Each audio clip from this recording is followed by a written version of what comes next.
This program features live coverage of an African safari and may include animal kills and carcasses. Viewer discretion is advised. Good morning everyone, and welcome to your live safari of today. My name is Lauren. I do have Theo on camera, and there's two male giraffes. They're both quite young up ahead, practicing their clubbing, but unfortunately I do think they are walking off into the drainage. Let's see if we can get any views of them. Now, apparently it's quite a chilly morning here in Djuma, but I am surprisingly warm today. However, it's about 12 degrees Celsius and 55 degrees Fahrenheit. So what a great start to your live safari. Cloudy, but I'm hoping that sun is going to burst through. So please don't forget to talk to us. That's what it's all about. That's why we do these safaris for you. So send in your questions or your comments using the hashtag WildEarth on Twitter, at FC on Twitch and the YouTube channel. But kids, if you're watching, please use your questions at wildearth.tv. So everyone, that's all the information you need. Get ready for your live safari through the African bush.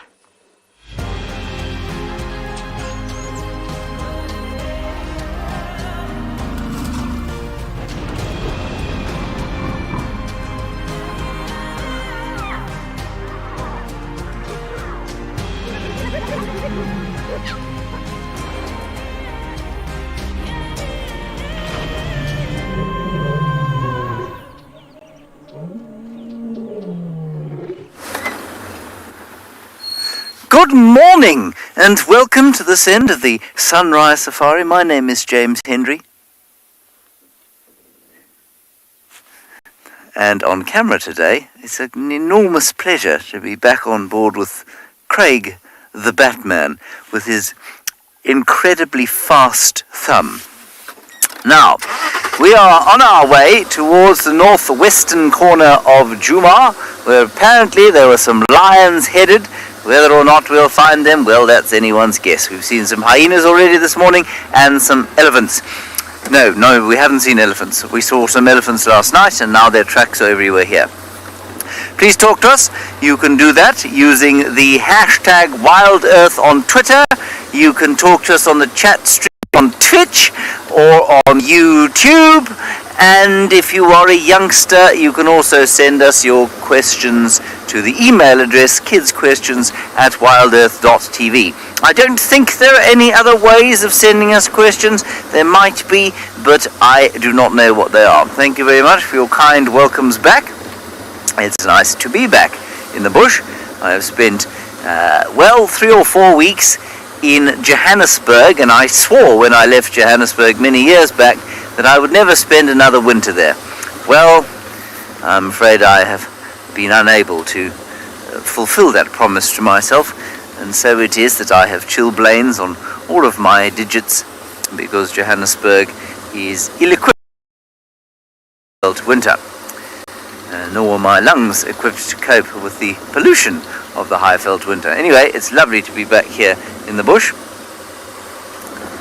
where it's about 12 degrees or so. Right, we're going to go off towards the west and see if we can find some lions.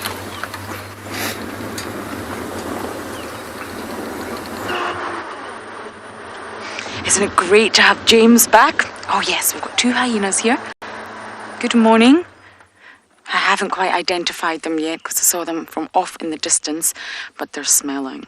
I imagine they're smelling around for A, leopards, or B, any sign of delicious food. But that is one full belly. I'm not sure food is needed here. I wonder if they're heading to the den. I know the den's already been checked this morning and no one was present, but I wonder if that's where they're heading. That would be great news for us, so we could actually spend some time at the den.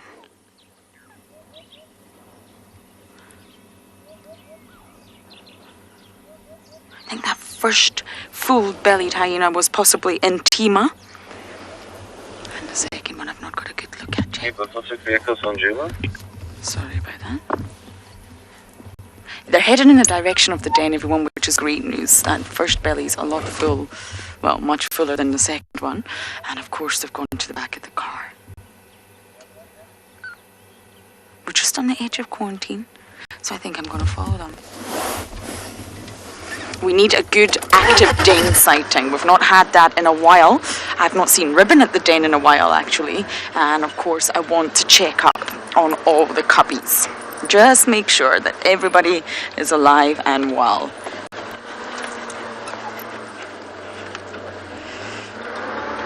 Okay, I'm going to try and follow these hyenas for as long as I can, and hopefully they take me to the den.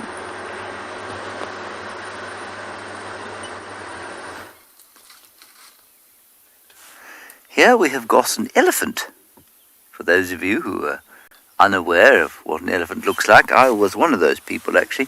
Craig said to me, "Oh, there's an elephant," and I couldn't see it because of course they are remarkably well hidden, being so enormous. It's a young bull. He's quite angular, this young bull. It's almost as if he's a bit skinny, like he's lacking in nutrition.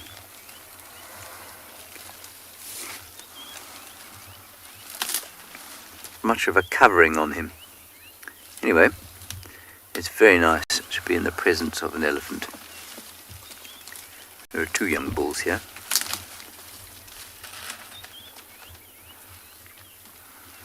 This guy gave us a bit of a look when we arrived. It seems to have calmed down now. Although if you watch him carefully as he feeds, it's very non-committal feeding. Let's have a listen to him feeding.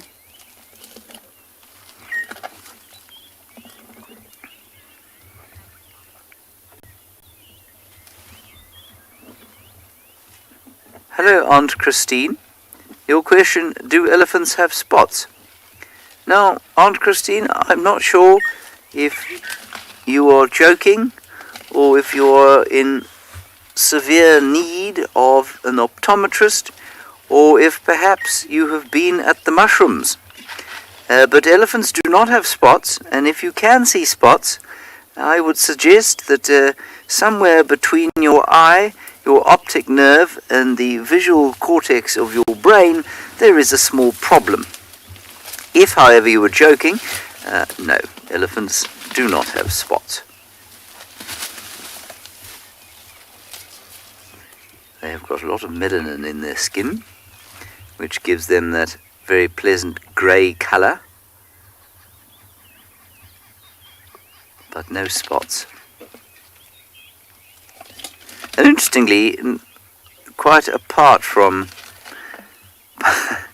Aunt Christine says it's none of the three things that I mentioned there that could be the reason she asked that question. She says that she's in fact just senile.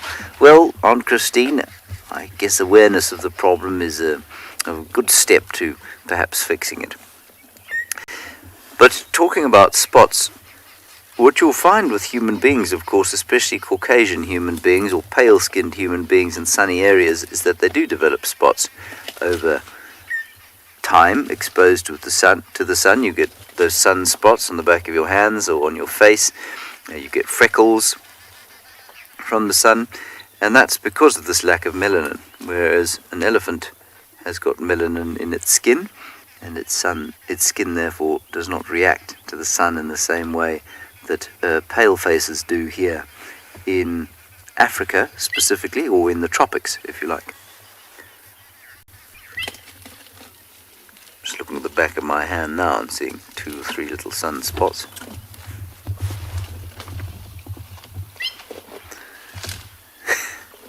Great shot there, Craig.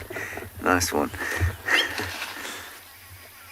Now, Kirsten, who's directing today, says to me that elephants in Asia have got spots. They do have patches where it's much more likely to find that partial albinism, where you get patches of skin on an Asian elephant patches that don't have any melanin in them. And yes, those patches do develop spots.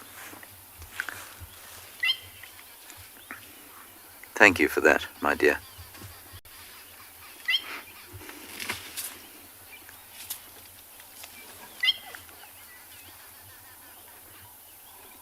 Hear a drongo in the background.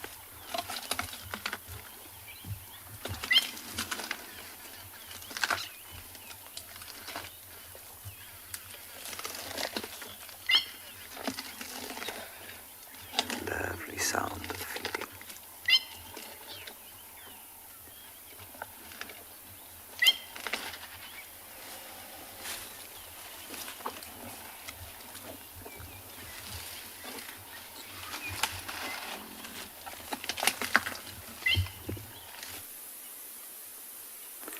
Good morning to all our viewers and welcome to andBeyond Ngala this morning with a very, very beautiful sunrise and some clouds moving over. It's a nice cool morning, and my name is JAPIE, and behind the camera we have Owen as always. We've started out this morning, we've heard some lions calling. It sounded not too far from where we were, and we're going to look for them this morning.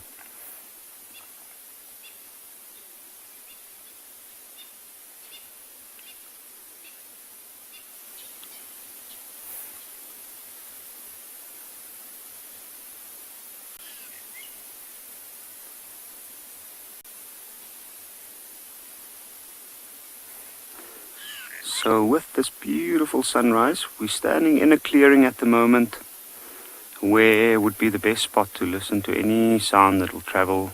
There's a lot of, we're on the riverbank of the Timbavati, and on our opposite side there's also quite a few clearings. We thought that the lions might be calling from somewhere around there, but we're not too sure. So at this point we're having a quick break and listening out to hear if there are any more calls. It sounded like only a few animals. And last night we left the rest of the pride quite far from here. Now it is possible with the cool evening that they might have moved quite far. So I think myself and Owen's going to continue and see if we can find any signs of them.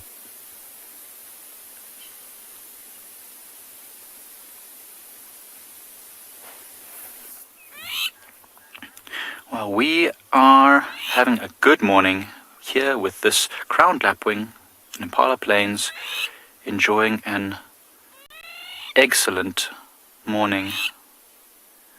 It's cold. I'm not joking. It's really cold. But it's going to be a good morning. When the sun rises, it's going to get bright and clear. We're going to see all the things. My name is Mike. Behind the camera, we've got Gert again. He's back. And we are here at Eco-Training's Pridelands Conservancy. We're just sitting on this open plain to try and see if we can hear anything this morning. And we thought we might check in with our 2 crowned lapwing eggs to see how they're doing. And they are still, well, it's a great example of good camouflage. Look at that. The mother, very bright and colorful to distract any predator. Yesterday, well, last time we saw them, 3 days ago, she sat on the eggs right in front of us, which was really cute. But there you can see she shifted the eggs again slightly, made them slightly a different position, which is actually good for us. Now we can see them much clearer, and you can really see how well camouflaged they are. Oh, I can't wait for these little chicks to hatch. They're going to be so fluffy. So cute. Not yet with those super orange bright colors. They'll still be very much the same color as the eggs. Mottled and browns to blend in, and they won't move too much. They'll be very, very much reliant on the mother to bring them food. But they are precocial, meaning that they will be able to move around quite a lot. Midna, they do look like pebbles. That's the whole point. That's the whole point of these eggs on the ground. They have to be looking like the stones and the sticks and the grasses in order to not be eaten by pretty much anything that might come along. There's so many animals that'll eat these. Even a duiker, for example, that small antelope, in the winter time now when there's not much forage for them, if they occurred in these kind of open areas, which they don't, thank goodness, they would also eat eggs. Jackals will eat them, many kind of mongoose will eat them, snakes, of course, as well. I should say, of course. I mean, it's not of course. Not many people know. Some snakes do eat eggs. Got a very awesome snake called a rhombic egg eater, which is common around here. But yeah, it's awesome to see, and I'm glad to see that mother is still very vigilant. You see how she keeps turning and looking everywhere.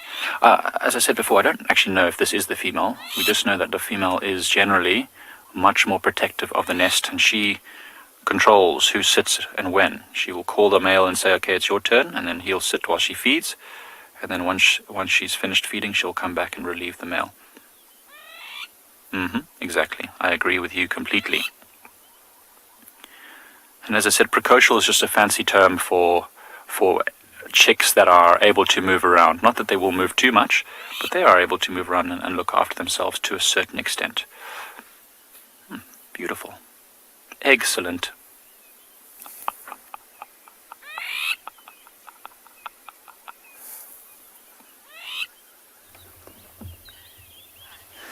I thought that we'd found something a little more interesting than we actually have here, but it's still quite cool.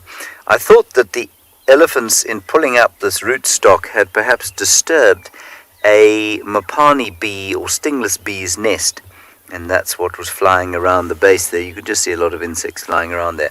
In actual fact, what it is the dung underneath that rootstock that is full of moisture, and it has attracted an enormous number of different kinds of flies.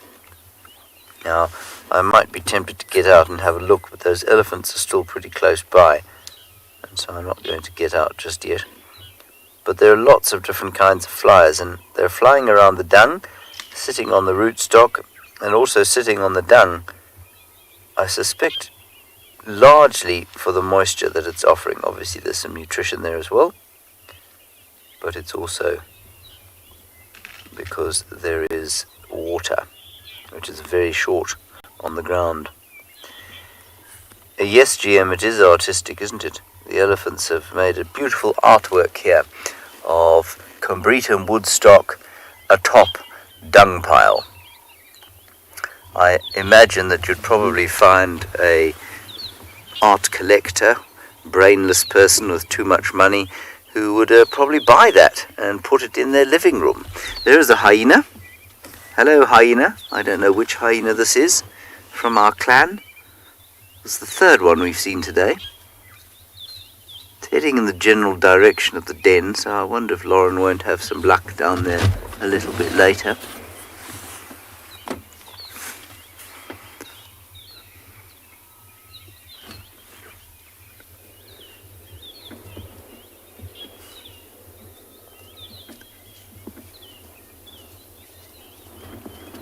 It would be nice if that hyena indicated a leopard for us to look at. That would be the best outcome of the sighting.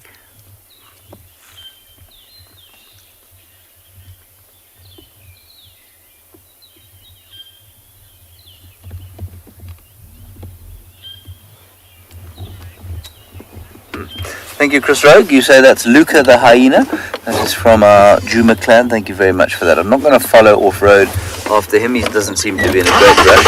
He might be smelling something, but I think he's probably just going to carry on going. I'll just quickly check back here because he's going towards a termite mound. Let's see that there isn't something on the termite mound with spots and a golden pelage.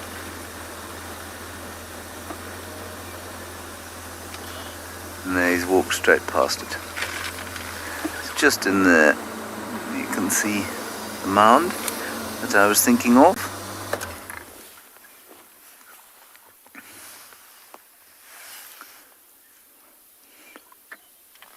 Right, on we go. I think we'll continue around towards the north and then head down the western boundary and see if we can pick up those lion tracks.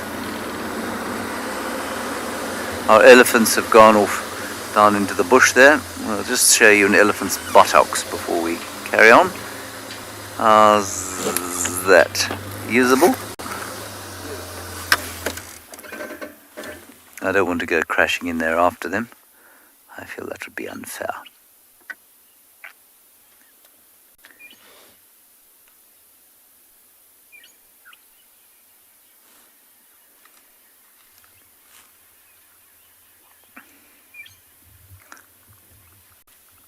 parked right close to this artwork now, and I don't think the elephant's going to see me, so I'm just going to pop out here.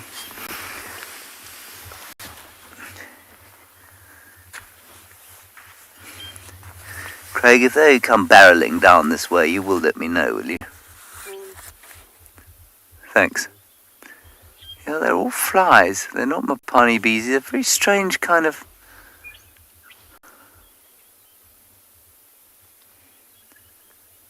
I think that there must have been a nest, perhaps, on this rootstock. Somewhere. And it would have been...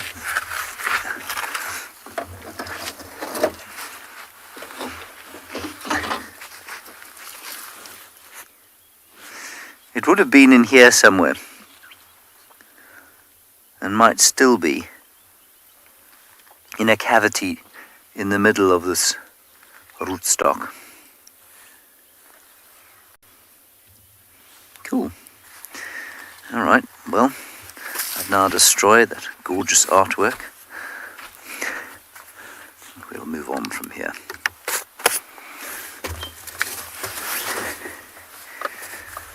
Ready, Craig? Good. Lauren apparently has managed to find some more elephant artworks.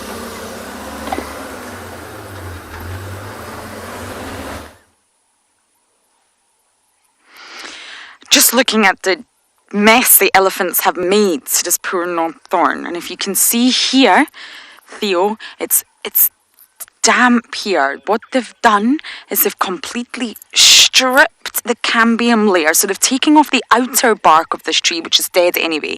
They want the inner living tissue, which is actually very moist. And they've stripped this. You see the red? The red is the sort of from the tannins. And inside here's a cambium layer. So there's two separate layers of tissue running up and down the tree always. One is taking water from the roots up to the leaves. The other is taking nutrients from the leaves, like the sugars that have been made from photosynthesis, and sending it down to the roots. So there's a constant pathway, and that's what the elephants want. That's the delicious part of the tree that they've torn off, strip-barked it all. And I've just been on the road moving branches.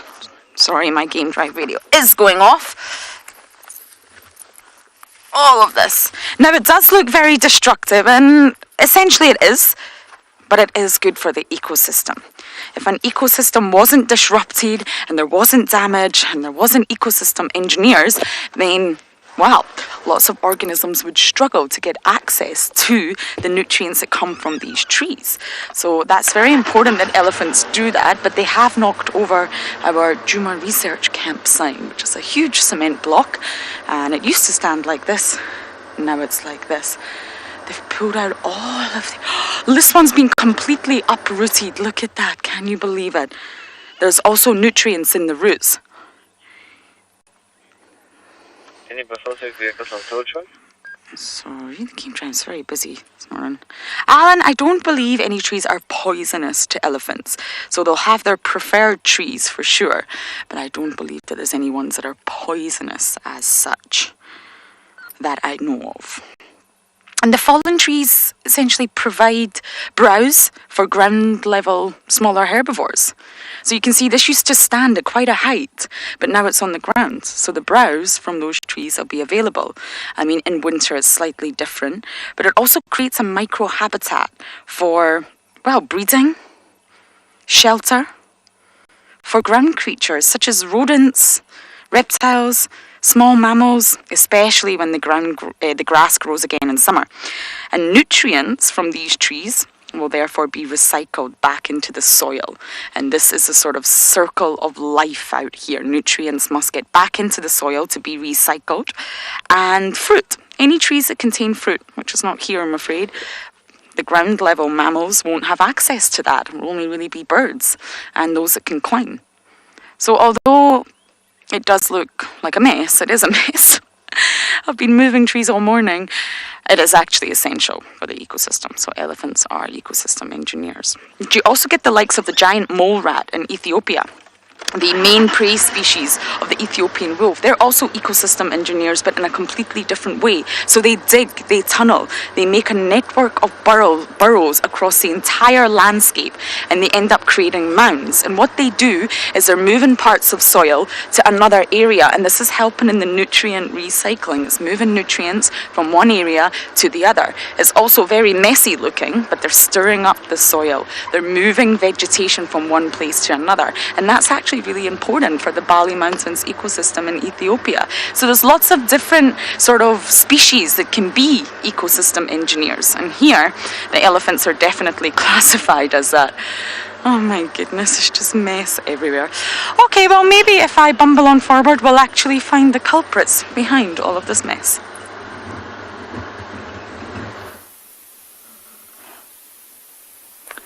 So we've just come across two kudus. They're standing out in the clearing. You can see some nice sunlight. And as we approach them, we thought that they might move off, but now it looks like both of them have stopped. I think that one's just enjoying a little bit of the sunlight. But if you look closely and you look at the ears, you see the one in the front right out in the sunlight is standing dead still. It's looking around and the ears are up. The one at the back's just stopped as well. And if you look in front of it, you see it looks like quite a dense section that they might be walking into. So I think these two are just stopping, they're scanning the area, they're making sure that it's safe towards where they're going. Now with those lions calling earlier, we heard them in the direction that these two kudus are facing. So, and I'm sure these kudus would have heard them. So to make sure that there's no danger here, they have to check very, very carefully. Listen out, see if they pick up on anything. And if they find it safe, like it looks like these two have, now they're moving into the denser area. You just see the one still feeding there on a... I'm not sure exactly what that is.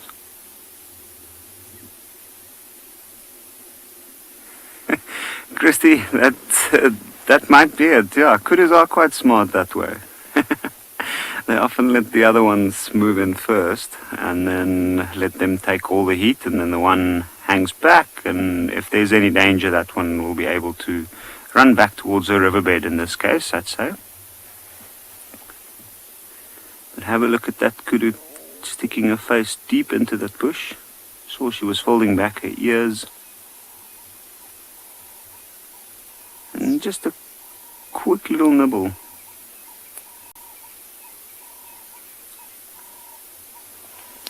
But no, that's a good question. What is the difference between a kudu and a Ngala?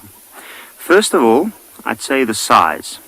Like this kudu, for instance, you can see, we can hardly see her now and she's disappeared, but she is a lot bigger than the Ngala. She's got longer legs, her neck slightly longer. And then the other difference is also the color. The kudu is a slightly more gray color, like a dull gray color, which helps them blend in, especially in the shade like this one, as you can basically just see the ears moving and the lips, some white markings on the lips. And that's basically what I'm seeing at this point. You can see she's eating very, very quickly. The other thing with with kudu and Ngala, I'd say the main difference is size and then the color as well. The female Ngala is more of a ochre brown color, where the males tend to be quite dark, with looks like almost like they have yellow socks on.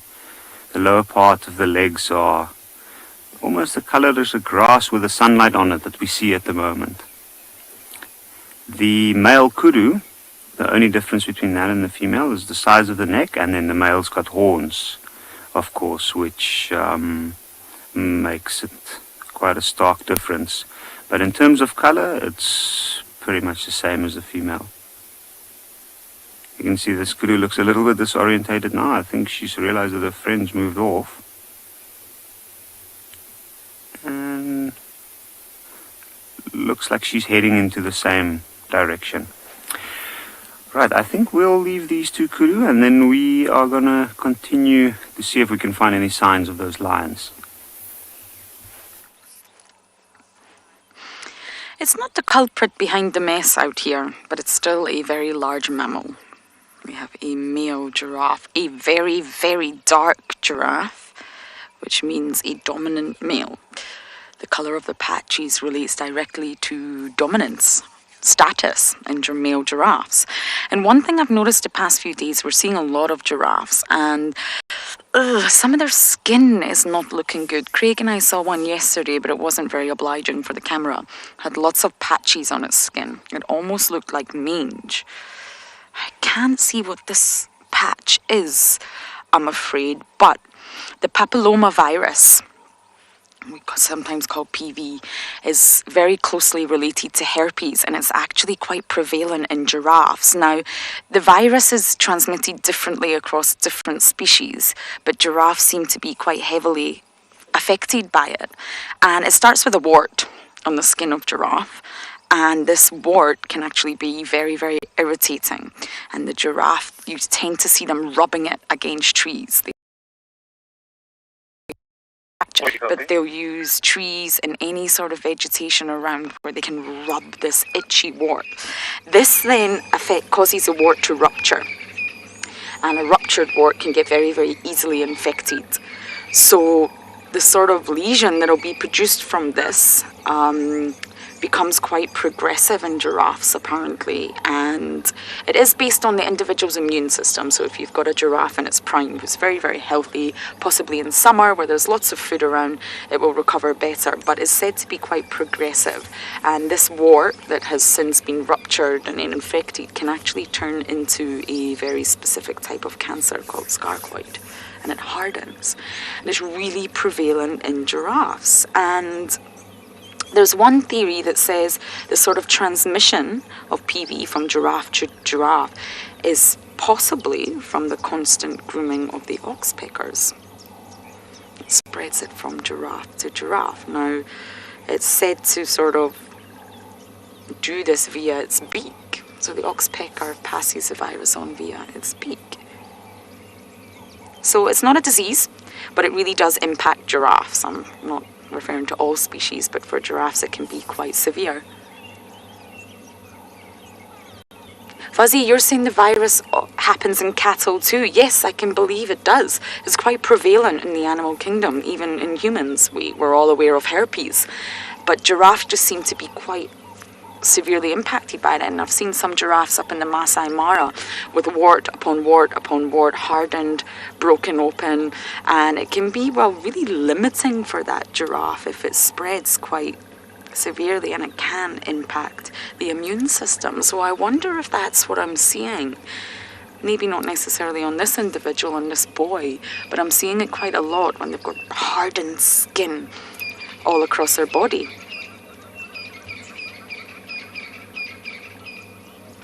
Okay, this is a virus, so it's not a disease that I'm actually referring to at this point in time. But as for diseases, I'm actually not sure what giraffes are particularly prone to. I would need to research that further. I just know that they're really affected by the papilloma virus that's spread by the oxpeckers, or said to be spread by the oxpeckers. But as for diseases, I'm actually not sure. I will check that out for you and see what we can come up with. Because in the last 15 years, populations of giraffes in general have declined by about 40%. And if you think about that, it's almost half. So giraffes are listed as vulnerable, but on the IUCN website, it just classifies giraffe as one species, but there's actually 4 separate species of giraffe. Now, I hope I get this right. You've got the southern giraffe, the Maasai giraffe, the northern giraffe, and the reticulated giraffe. Confirmed by DNA testing that they are separate species and they have not crossbred or exchanged genetic material in millions of years. So I will research that further for you.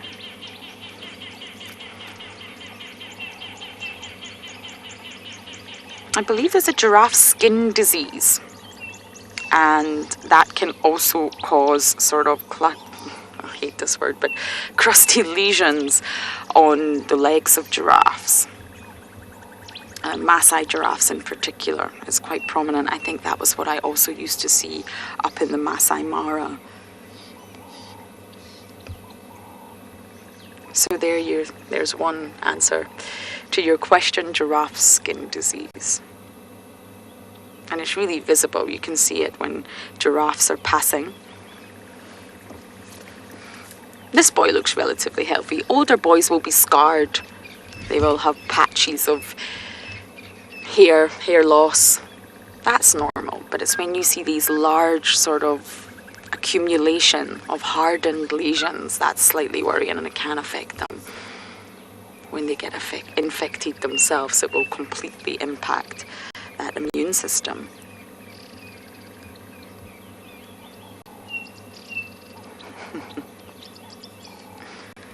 This giraffe's been very obliging. I've been struggling to get giraffes on camera recently.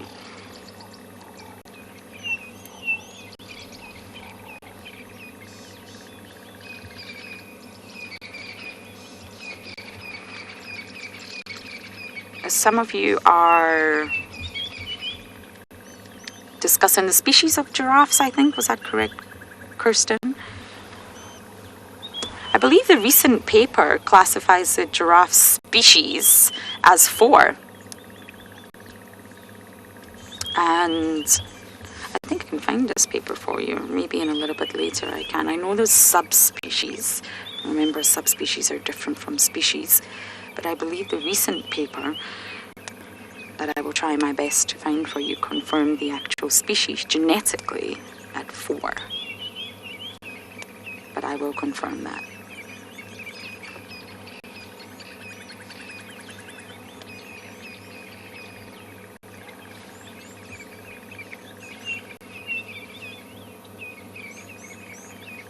Indigo Girl, you're saying it's confirmed at 4. Yes, I think that's right. It's a recent paper, a very recent paper, and I will try and find it for you because it's really, really interesting, and it confirms it at now there's 4, and I'm sure it's the ones that I just mentioned. But there has been a lot of debate over it. And as I said, IUCN, that website, that great tool that you can use to assess populations, they still have giraffe as just one species, i.e. giraffe, and that's not the case. So there's a lot of updating sort of information when it comes to species of giraffes.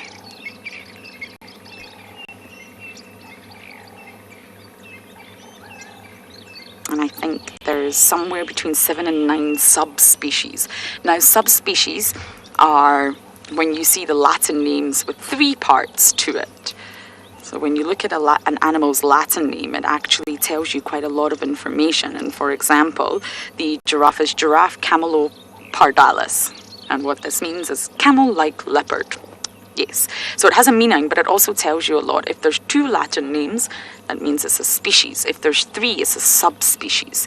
So that the subspecies of giraffe would be Giraffe camelopardalis, blah, blah, blah, something else. And subspecies arise when the species are separated by geographical location.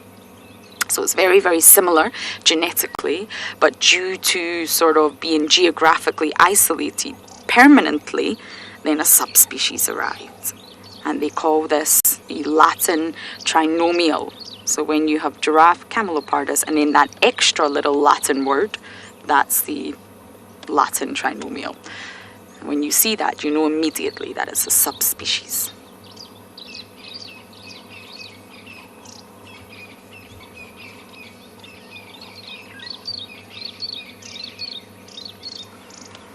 What a wonderful morning sighting of this giraffe. So we're going to continue bumbling south and see what else we can find.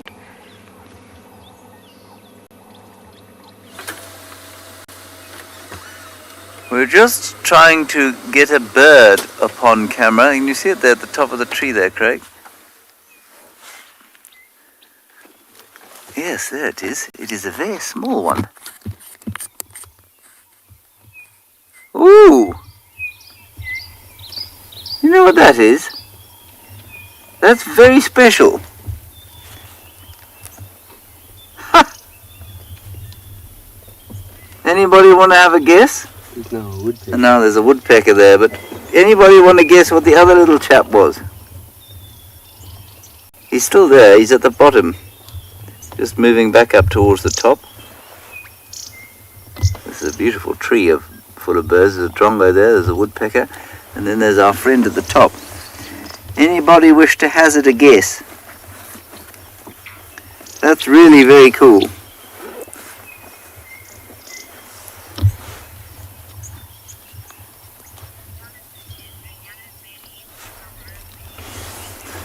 I don't know why I didn't get that, but I heard it through Craig's comms. Just try that again, Kirsten.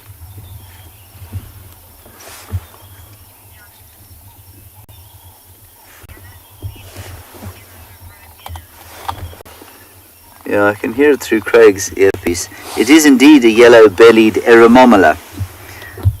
But I don't know, I can't hear who has told me that. Jonathan, well done. A yellow-bellied eremomola.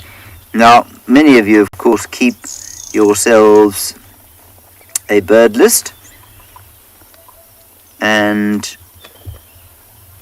I doubt many of you have got the yellow-bellied eremomola on it.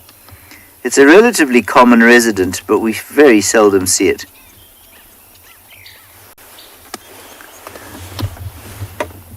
What's gone on with my radio? Why it's decided to cease working. Anyway, that's really, really nice. A yellow-bellied eremomola.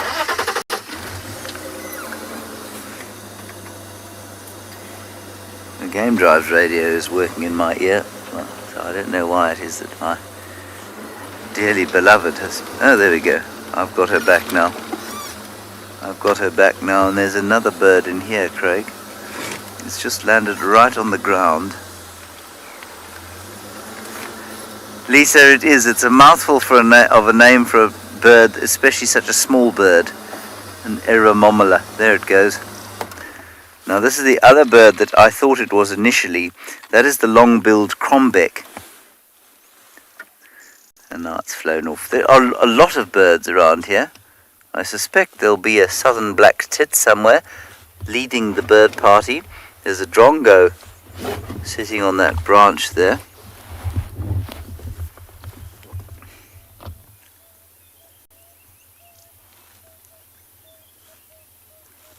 So many of you saying that you haven't seen the yellow-bellied eremomola before. Yep.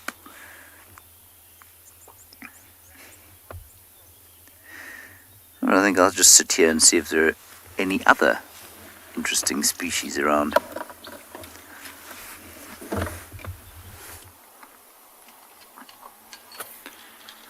We have managed to find a pride of 5 lionesses, I think including Lagatha, our favorite. I think that's Lagatha now, just coming onto the road. Oh, spectacular. This is amazing. They came in somewhere from the western part of the reserve, northwestern part, and they're moving through. They've eaten, they've got pink on their faces, and some of them have got quite full bellies, so they've caught something and eaten it this morning. I don't know what, it must have been something small because they don't all look full, but wow, incredible to see. We're going to try and see if we can follow them. They're moving into quite a tricky area. It's very thick and bushy. Oh, look, that young lioness, which I think is Lagatha, is doing a lot of socializing. She's rubbing her body all over them. She's been away from them for a while now. I think this is the pride that she must have originated with. It's good to see that she's back with them. I'm just going to stop here because they're still hunting. You see, they're still stopping frequently and listening.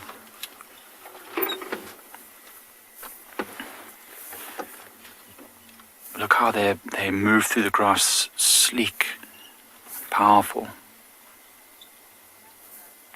I'm so glad to see that there are other lions moving onto pride lands, or they've moved a bit further into the block now. But you can see how their ears are still pricked up and forward. If they keep going the way they're going, they might end up coming out at Ndlovu Dam, right near the eco training camp there. Let's see if we can follow them a bit more. It's going to be very tricky. There's lots of branches and shrubs. We'll see what we can do to try and follow them. It'll be a great thing to see what they get up to this morning. They have eaten a little bit. Let's hope that they can eat a little bit more. Maybe catch something else. There are lots of impalas near our water hole. All right. Let's see what we can do. As you see, Pride Lands has had a lot of time without elephants, so it's thick at the moment. It's very thick and very difficult to get through. What I'm actually going to do is try and go around the block. So we're going to lose them for a little while, but we'll try and see if we can find them again. There's another vehicle helping us here. So I'm just going to let him know that, yeah, they've gone in there, that we're going to go around to try and see if we can catch them on the other side. How exciting is this? We're just saying now, Gert's brought the lion luck, because we hadn't seen a lion, a pride of lions, for a couple of weeks now on Pride Land. So hopefully we're going to get around this block and find them again. Who is the cameraman?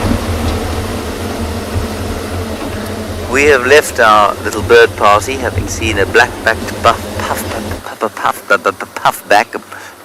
puffback, and not found anything else except what I'm going to show you now, which is another bird, a very pretty bird, and I feel, although they're as common as you like, it is very pleasant to look at them, especially as they turn their backs to the rising sun. Can you see it there, Craig? It's just at the edge of this. Yeah, you're in the middle of frame there, I think. There we are. Oh, James Richard, you know the nemesis that trouble my life, and of course my greatest nemesis on the bird front is the green-winged Pytilia. I shall attempt to find you a green-winged Pytilia, James, but as you well know, it may well result in seasickness, because the camera will be forced to leap around and jerk about in some thick bush. But I will try and find you a green-winged Pytilia. That is the lilac-breasted roller, everyone. We are now heading towards the eastern side, or central eastern side of Djuma. MJ, you say you're down for birding? Well, if I find any interesting birds today, I shall stop for them without doubt.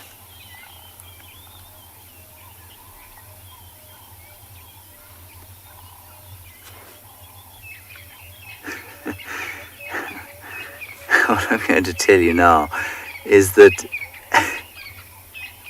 I don't know if I'm going to be quiet for 3 seconds, 5 seconds.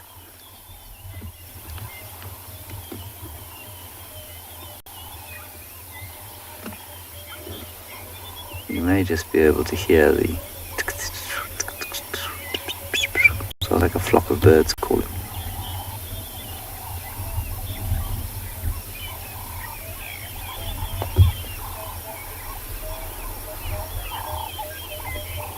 No, I actually thought that was a flock of birds, but it isn't. It is the power line just above us heading towards Cheetah Plains. I was deeply confused for a second because I couldn't figure out what bird it was. It's not a bird. We do need power on these reserves, and although that's not something I'd normally point out, well, there's no point in hiding from the truth, right?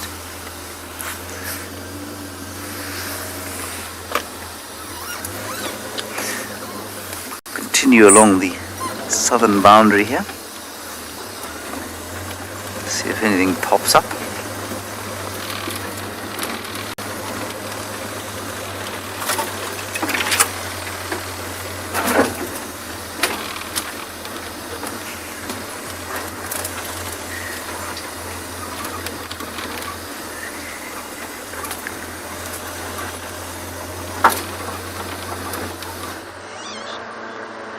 Just arrived at the site of the buffalo carcass, and there's still a hooded vulture up here. I was just repositioning because I think I'm blocking the way for another vehicle. I have a tendency to park in the middle of the road and forget that other people need to drive past. Why this hooded vulture is still here, I do not know. Yes, they wait to ride the thermals. They have a very energy efficient way of riding, but why it's still hanging around the buffalo carcass, I do not know. The hooded ones are the smaller vultures, but sometimes I think the bravest. I think this might be a juvenile. Just want to wait till it turns to his side so I can see his little hood. The smell is still awful, just in case anyone's wondering. It's terrible. So the immature sort of, the immature hooded vultures have a really brown hood. It almost looks like they've put a hoodie on or a jumper on or whatever you want. Yeah, this isn't immature, this is a young one. Oh, scratch. How sweet, a young hooded vulture. And you can see in all vultures, they've got that ruff round the neck. Looks like it's wearing a scarf. And this one also looks like it's wearing a hood too. So we're going to continue our search along the southern boundary.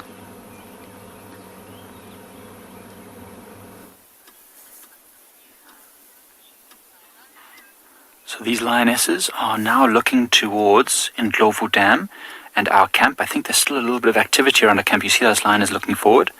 There we've told the students to please get in their tents so these lions can come and drink at the waterhole without being disturbed. The rest of the lions have actually moved past now and actually heading towards the waterhole. It's going to be amazing if we can get to see them drinking at this waterhole. It'll be the first time that we've had lions, at least for me, Gert, at the waterhole for a long time, especially during the day. They've hunted successfully this morning or last night. They've got full bellies. It's fantastic to see that they are doing well, and I'm glad to see Lagatha's with them as well. She's also got a bit of a belly. She looks like she's eaten. Oh, I'm so chuffed. This is one of the larger lionesses.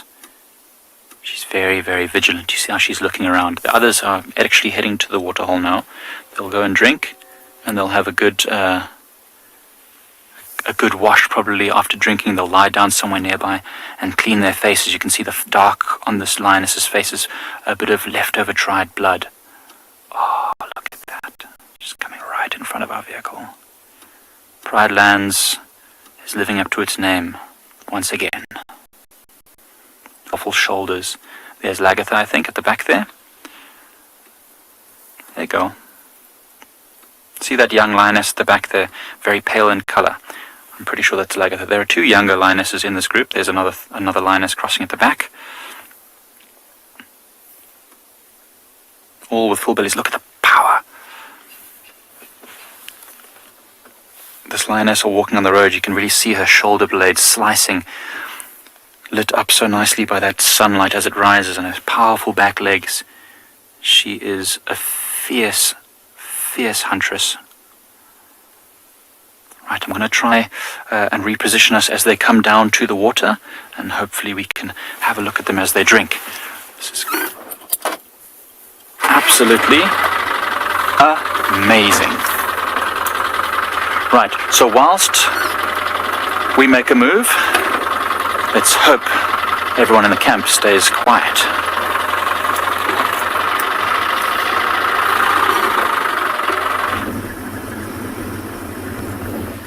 So we are still looking for those lions, and at this point we have had tracks and then we've lost the tracks, but now we've just heard them calling in a direction that we're heading towards. It sounds like they called somewhere around the big clearings further away from the Timbavati riverbed. The tracks we had earlier was only tracks of what looked like one female with tiny youngsters, and then we also had tracks of two males.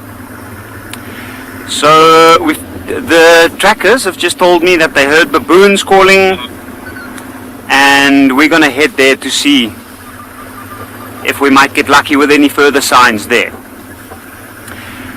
It sounds like these lions were moving from where we heard them earlier to the last call we heard, and I'm pretty sure with this weather they'll be active for a little while longer. Now the area that we're moving into, this is an area where a lot of general game species, the wildebeest, the zebra, the impala, they spend their night in this area. And I think those lions, when we saw them last night, they looked like they needed to hunt. It's a lot of mouths to feed. It's a big pride at the moment. and they were probably going to look for a large herbivore. As you will notice from here on, things are starting to open up, and this would be the perfect spot for animals like the lion to call from. The sound will travel further that way. For a male advertising himself, that will be ideal, because it, like all the other lions that might be nearby, to hear that they need to stay away, or either if it's lions that's part of the pride that he moves with, it will mean that they know where he is. So we're going to take it slowly along this road from here, and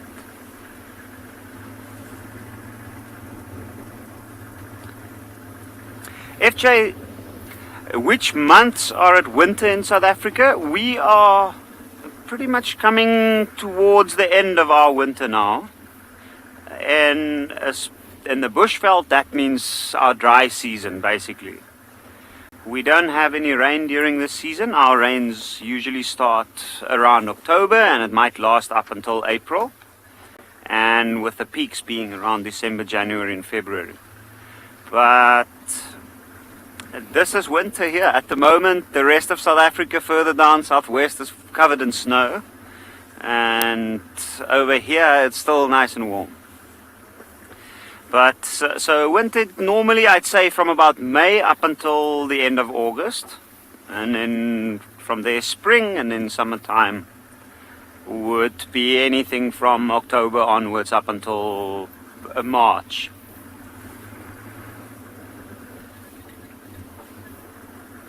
Winter time in this particular part, it's also the time of the year when the predators eat very well.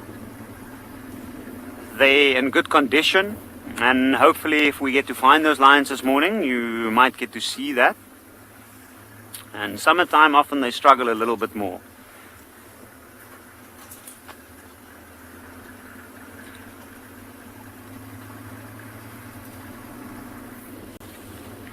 But we are currently moving back. Whoa!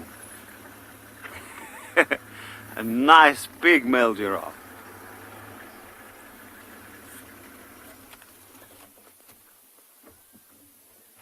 So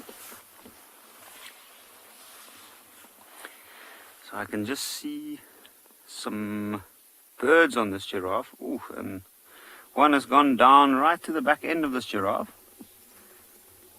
You see the giraffe's licking off his lips. The bird seems to be capitalizing on that. And you can see another one a little bit further down its flank towards the front leg or the front shoulder area. You can hear some birds calling off towards the right, and you can see the giraffe's ears was just focused on that.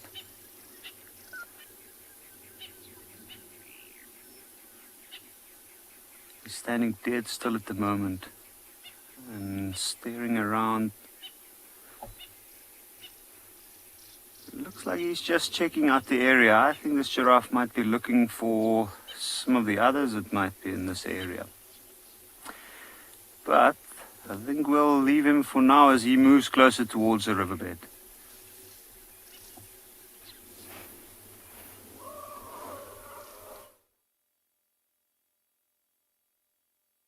Ines is walking along the top of the ridge, wanting to come down to the water. Gorgeous. Hopefully she comes down.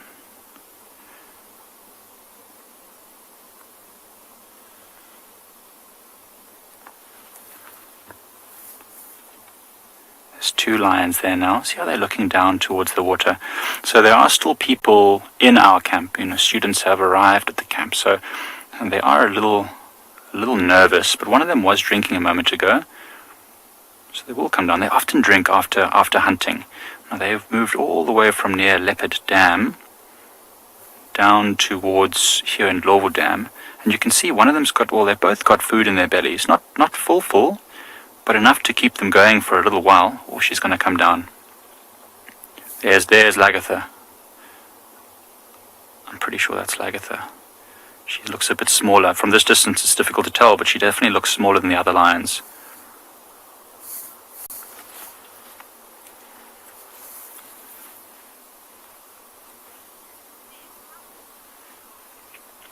Steph, I think Lagatha's probably somewhere around 2 years old. She's quite young. She hasn't quite got the full bulk and size of an adult. She's got a few spots on her legs and things, so she's definitely quite young. Generally those spots get lighter and lighter with age, but she's still small, so I think she's probably about 2. That's why she's maybe was chased off. I think she's just before she's getting towards breeding age.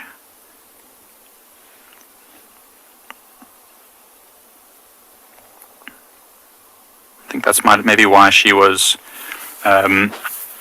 moved out of the pride. Maybe bigger males came along and took over the pride, and she was too young maybe to mate, and so she was chased off until she's at mating age, because she might be offspring from a different lion, and so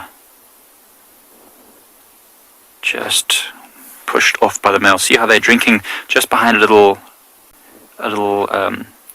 thicket there, just to be a little bit more secretive.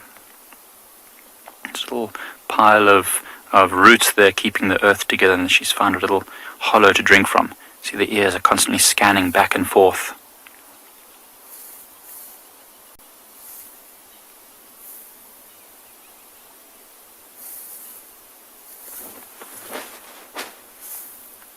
See how they sit at the top of the dam as well and just listen to whatever might be around. There's lots of animals that come around here. Warthogs, impalas, nyala, even the buffaloes. I don't know if these lionesses would take on a buffalo. They're very, very... oh, there's another lioness just at the top. I don't know if you can see just at the top there by that knobthorn, just with her head peeking up. You see that big knobthorn in the distance? That's really cool.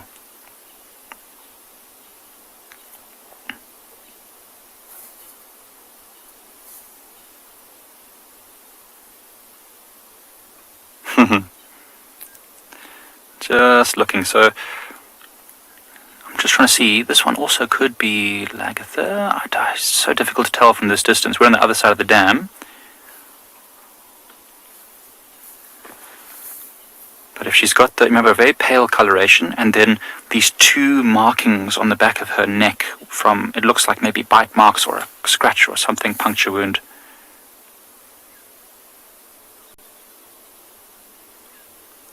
These lionesses are now up and looking actually towards behind our vehicle. I heard a couple of alarm calls. I wonder if there's not something else walking somewhere along the ridge behind us.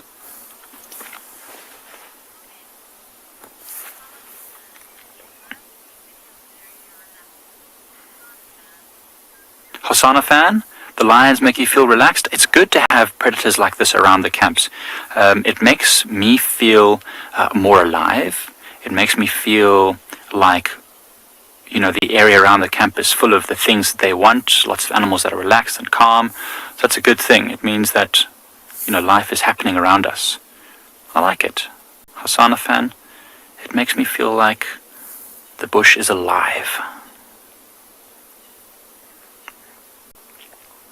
Look at that. Oh, that's so spectacular. You see that there's a bit of a mist in the air. It was very cold this morning, and we're expecting heavy winds later, but for now we're sort of in the eye of a storm, and it's very, very calm. It's very, very misty.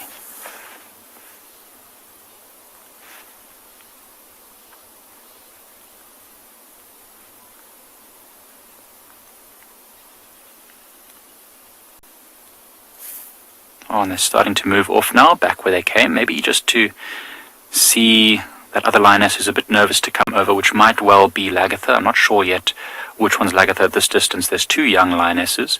Could be the one walking behind these 2 large ones. Could be that one who looks a little bit nervous to come over the bank.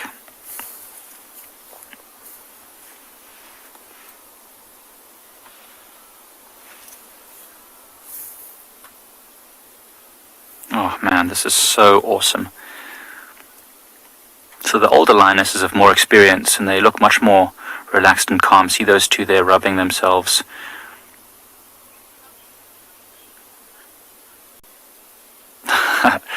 David, thank you so much.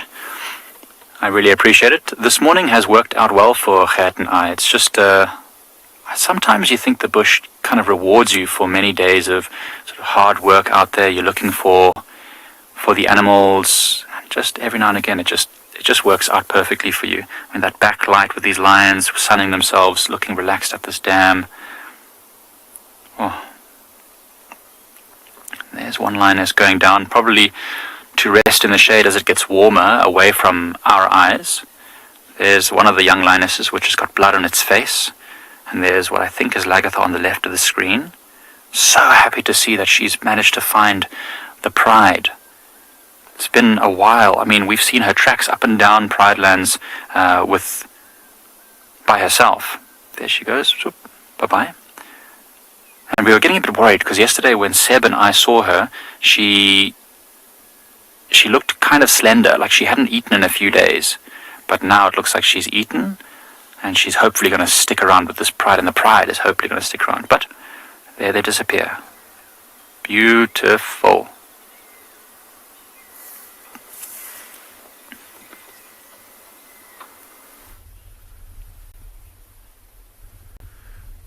Good morning, everybody, and welcome to andBeyond Phinda Private Game Reserve. My name is Jared, and we're here at a very cold morning. We've got Marcel behind the camera, and it's one of those mornings, because it's cold, it looks like it wants to rain, that everything just keeps on hiding.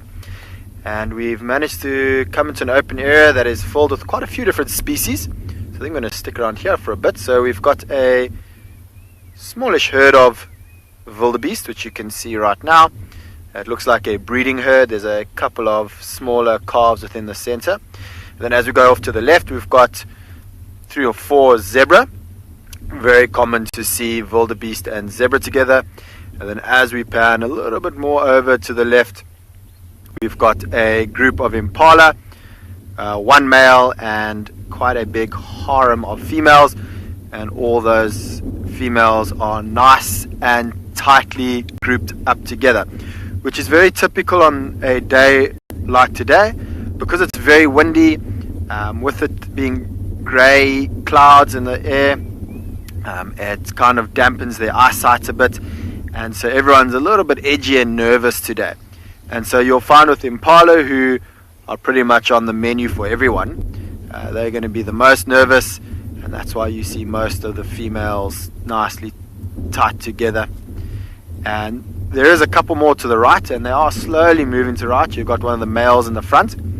We are pretty much finished with the rutting season, so it is a bit of a surprise to only have 1 male with this group of females. He might just be a territorial male who's in this area and happened to just come across these females.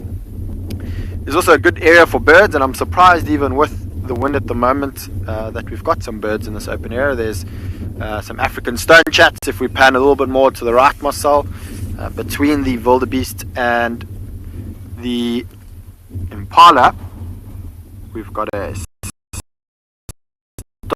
starling over there. Alright, so for those of you who watched yesterday, you would have seen Djuma having a marvelous day with the cheetah and cubs, and we know that everyone is dying to know what happened, and things got a little bit exciting. So the 2 males were fighting with the female who had the 2 youngsters, and everyone was all a little bit worried, and even we were a little bit concerned that the cubs were going to be killed by the males, which does happen. Infanticide with cubs is a common occurrence, and particularly when it's from males that aren't the fathers of the cubs. And then not long after that, 2 lions, nesses, and a male lion came running over because they heard all the commotion. But fortunately, everyone, you can be happy. It's a good day because all those cubs seem to be fine. Unfortunately, we are a little bit far away from that area. We did want to go check up on them today, but with the promise of rain in the skies, we didn't want to drive all the way there. But if it seems like it's going to settle, we will go check up on them again today. But as far as we know from last night, the female and her 2 cubs went off into a completely different direction to the 2 males. The males were seen late last night moving away from that area, as well as the lions. So cubs are all safe, mother's safe. And I think the only ones that have to really worry today are the zebra, wildebeest and impala, because this is the perfect hunting weather for predators. Good wind with the grey skies, it's just easier for them to be able to stalk. So I'm going to circle this area and see if there's any predators around here. This really seems to be the only area that I've managed to find any animals, so hopefully that means there's some larger animals around. From what is a distinctly cold morning out here at Tswalu Kalahari. I am freezing my nads off. It is ice cold out here. There is a breeze blowing, not a strong breeze, but it is blowing nonetheless, and the temperature has just been going down and down and down the whole night. I did not expect this, and that was a schoolboy error. I didn't check the weather forecast, but anyway, it is fantastic having you with David on camera and myself, Dylan. It's going to be a great day out here, I already know it. I have got something so exciting for you this morning. I don't know if we're going to get them, but remember we were looking for those goshawks yesterday? Well, we kind of like narrowed that search area down now, and I'm hoping we're going to get the nest for you this morning. I don't know. Rebecca, our meerkat habituator, she located the rockstar meerkats again yesterday, which I was very, very pleased about. She did a brilliant job doing that. So she got them yesterday morning after the drive was closed. But then what happened late yesterday afternoon, she actually got a whole interaction between one of these goshawks and the meerkat colony, the meerkat group, the rock stars. She couldn't see that they actually caught anyone, or that the goshawk caught them, so I don't think there was any issues there. But that group did split, and she can't find them yet again, but she is working on that. But what it means, is that they are hunting in a very, very specific area. Remember, those of you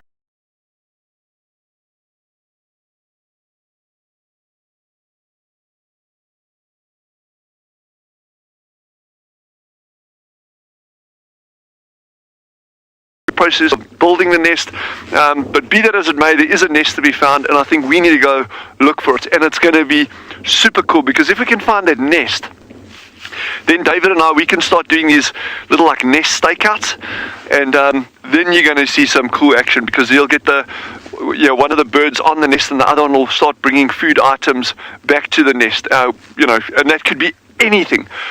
So let's see what's out there. I think it's going to be an exciting time ahead now. We're kind of like building this whole picture, and that's the one fun thing about kind of focusing, your drives in a very, very specific area, because you start building up the picture of all these different species that are co-inhabiting.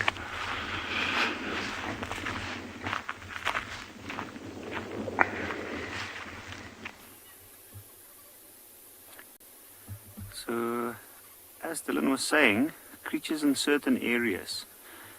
Here we have a beautiful sunlit clearing and some lions, sunlit lions right in the middle. And have a look at these two right in front of us. Two of the older ones, the male. You can see he's closing his eyes a little bit.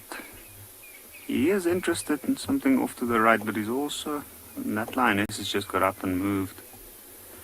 He's also enjoying some of the sunlight. And then the older lioness off to his left, or laying right behind him. I can see that lioness that's just gotten up. She looks very intrigued. And earlier we had a quick view of the other male straight in the direction that she's staring at. And they were up, and it looked like they were playing a little bit. But she seemed to have lost the enthusiasm that she used to get up. We're only seeing a couple of the members of the pride at the moment, and there's more behind these two further off to our left on the other side of the bush. Oh, there's another lioness coming from the right, and now they're staring down towards the riverbed side. So for those of you that can't see, I know it's difficult to see, but there's a green tree line. Oop. Listen to that. One's calling.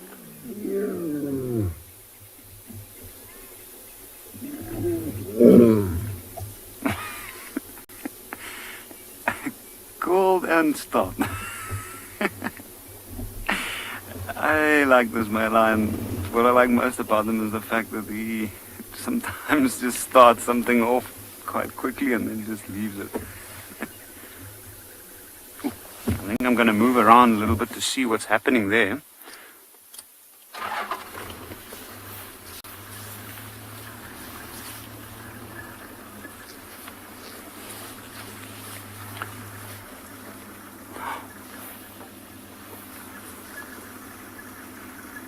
David, it is definitely worth getting up for. And just have a look at this scene, how it's quickly changed from laying down to lions with two tiny little cubs off to our right. Look at those two. You can see they've got their tails up. The one looks like it's calling.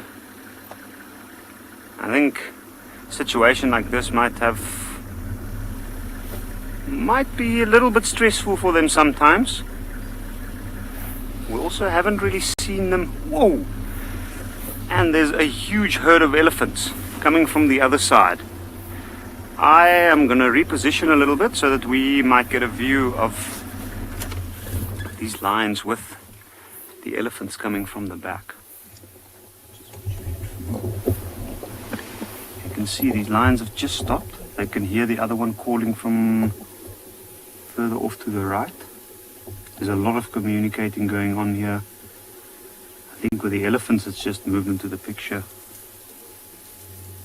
There's a little bit of confusion going on. I'm not sure exactly where they're going. It looks like they might be moving down in towards the riverbed.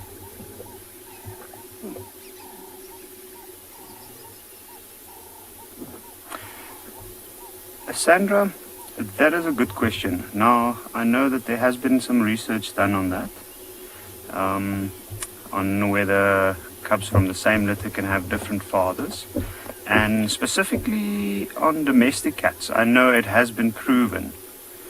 So, with regards to wild cats and big cats like the lions, I think it's also possible. However, I'm not entirely sure.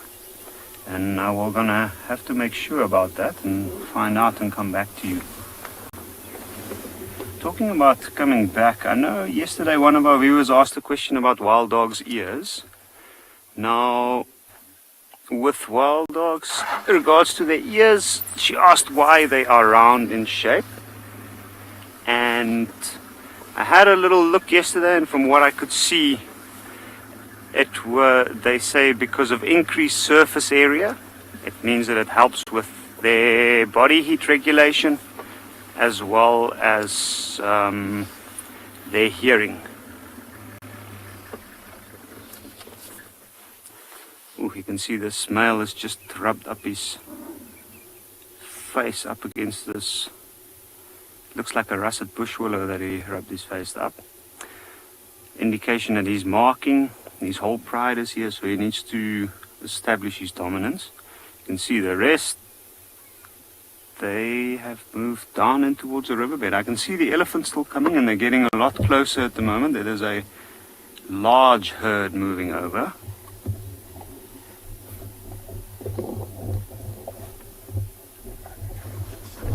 Okay, here they come. I'm not going to move closer for now. Where those lions have gone, unfortunately, is extremely dense in there. And for me to move into that area with this large herd of elephants, there's baby elephants as well. You can hear the lions calling. If I had to go move in there, and these elephants come across the lions, then I would be in the wrong place at the wrong time for sure. Have a look, it looks like we're going straight towards where those lions are.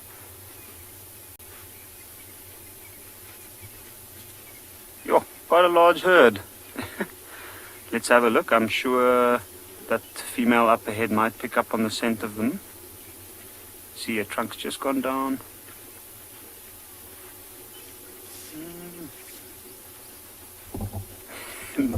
How amazing, that small little elephant. Shame. This might be, I'm sure it's not its first encounter with lions nearby, but that little thing could not be in a safer place at this moment, even though the whole pride of lions with 2 big males is down in that riverbed. I can see one of the females at the back has just stopped, and she's sniffing the grass over there. Let's have a look and see what she does.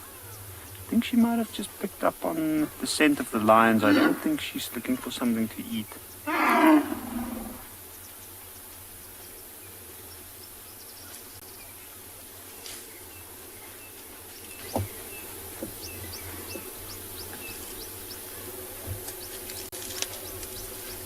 At the same time, I can also hear another lion calling from far towards our east.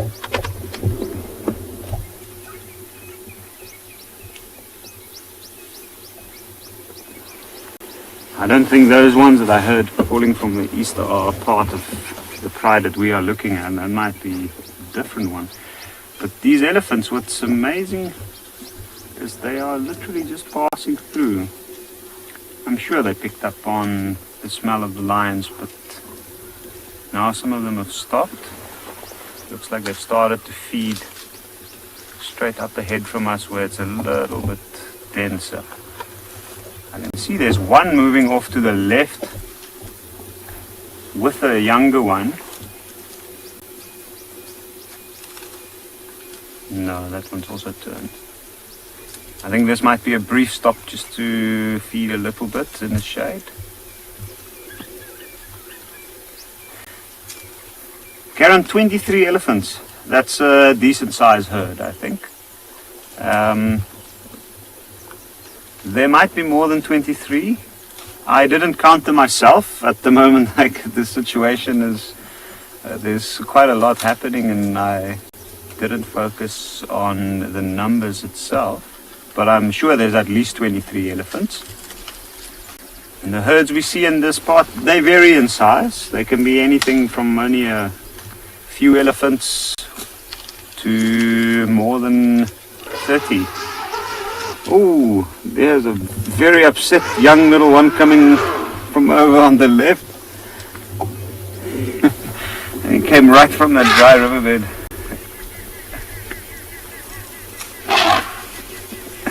Maybe he's picked up on the smell of the lions in that area. And he's also in a playful mood, you can see. Throwing his head around, ears out to make himself look bigger. Looks like the one on the left's doing the same.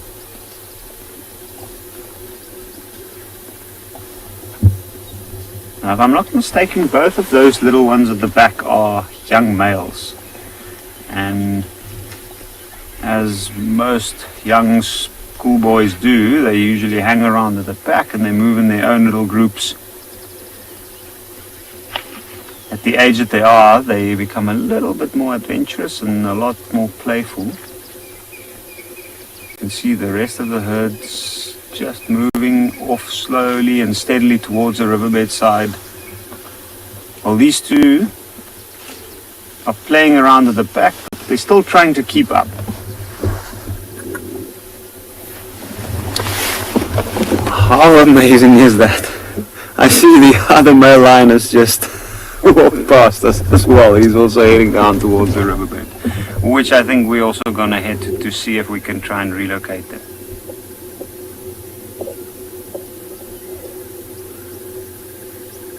WildEarth relies on support from viewers like you to carry on broadcasting our daily live shows. A small donation goes a long way in helping us on our mission to connect the world with nature. Please visit our support page to see how you can help and become part of the WildEarth family. Here we have got an elephant bull. I believe that you've had elephants and lions. We have only managed to find you an elephant. He's a relaxed young fellow who's just going about the late winter morning enjoying his breakfast.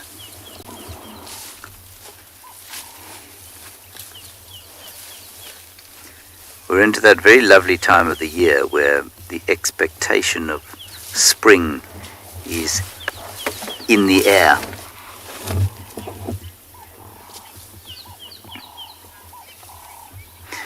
A question from one of the most wonderful Twitter handles, Lions ate my mum. I hope that isn't actually true. I hope that lions didn't ever eat your mum, but if they did, I'm sorry. Must have been a traumatic event. I don't know if there's ever been a natural anthrax outbreak here at Djuma that's affected the elephants. Certainly not while I've been around. So I don't know. How's that, Craig? It's not going to be the best elephant shot you've ever taken.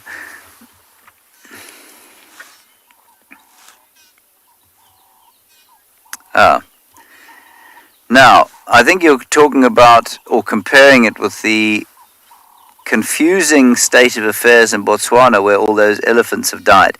Now, I was sent a paper yesterday, actually, that I haven't managed to read just yet on that situation. And just to keep those of you, or bring those of you who don't know what I'm talking about up to speed, I think it's something like 350 to 400 elephants have just dropped dead around an area in Botswana. And initially poisoning was suspected, but no other animals died, and there was a whole lot of sort of conspiracy theories about government cover-ups, and maybe there were some government cover-ups. Anyway, it would seem that there is some kind of disease at play. I don't know what it is. As far as I know, I haven't read this new paper. It could be an anthrax of some description, and anthrax, I don't know if you get different kinds of anthrax, but I'll go and read up on it today. And lions ate my mum. Maybe I'll be able to give you more information this afternoon. Now, what this chap's doing is heading towards this torchwood tree in the hopes of one of the torchwood seeds, perhaps. The torchwood seed to the human nose smells like a dried apricot, and that makes me feel ill.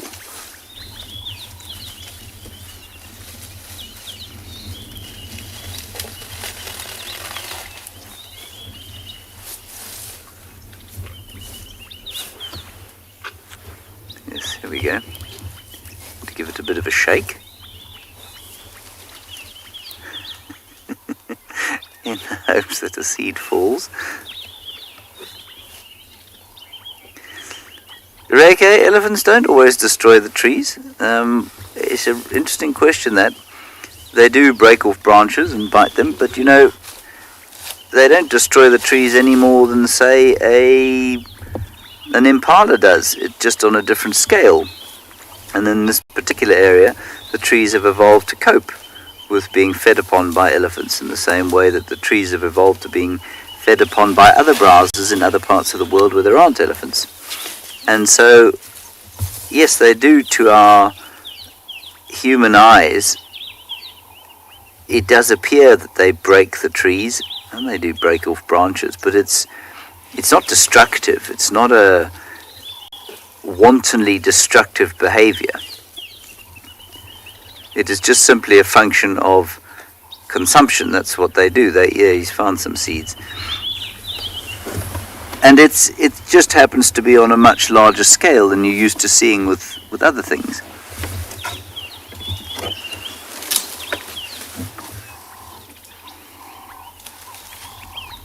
And it's important to understand that because there is this impression created that elephants are destructive and that they will destroy an area and they push over big trees. And yes, they do from time to time, but they've been doing it forever and ever. And so the environments in which they exist are often filled with trees that can cope with it. And it's just our human eyes that don't like the sight of big trees being pushed over. It gives us the impression that the elephants are in some way doing something they shouldn't be, or that they are damaging the environment in a way that they shouldn't be. And in a big open system like the Greater Kruger, which is where we are, you know, it's going to happen.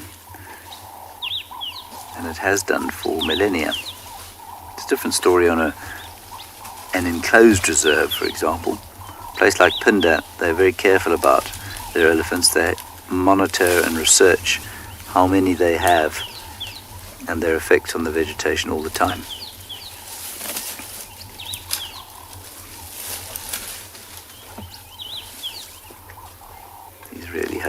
some seeds, but I think he's at the wrong time of the year. He's not giving a very enthusiastic shove. Come on.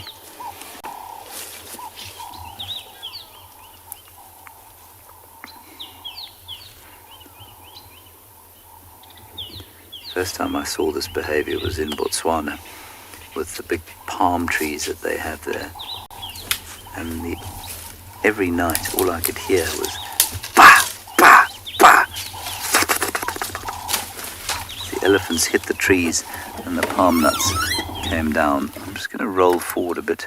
Let's see if we can get a slightly better view of him.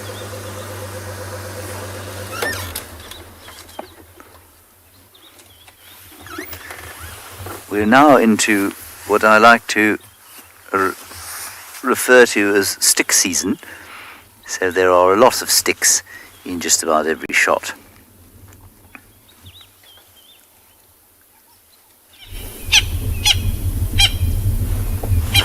So we've managed to find this last male lion that's crossed the riverbed again, and he's just got up and moving quite quickly in the direction where we suspect the rest of the pride might be.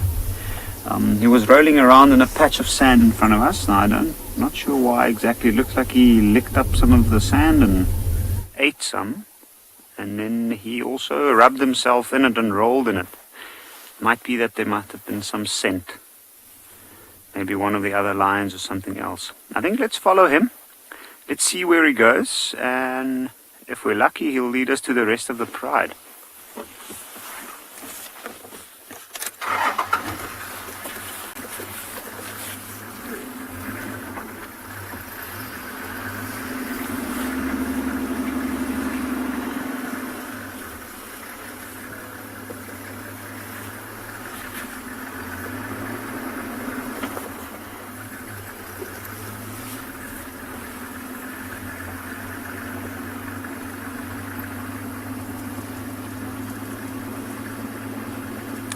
So myself and Owen's going to try catch up with these lions and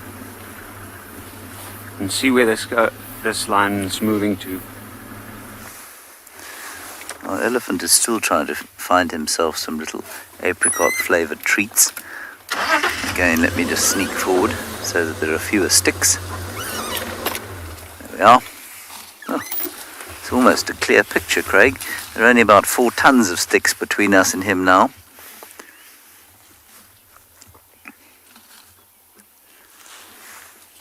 Ladybug Sarah, you want me to identify and show you the rare sticks around. I will do so during the course of the next 2 weeks while I'm here.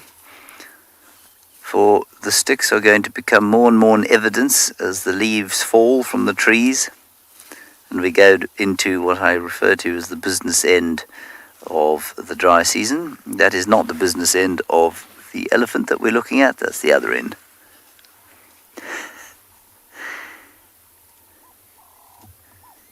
I mean, that's almost like he's done it on purpose, isn't it?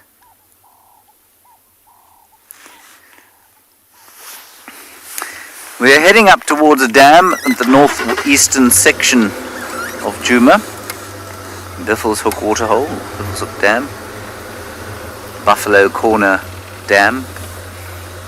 We'll see what we can find up there. I haven't found any tracks of predators today. Very nice having the elephants around. I'm going to leave him because he's just lurking in amongst the sticks.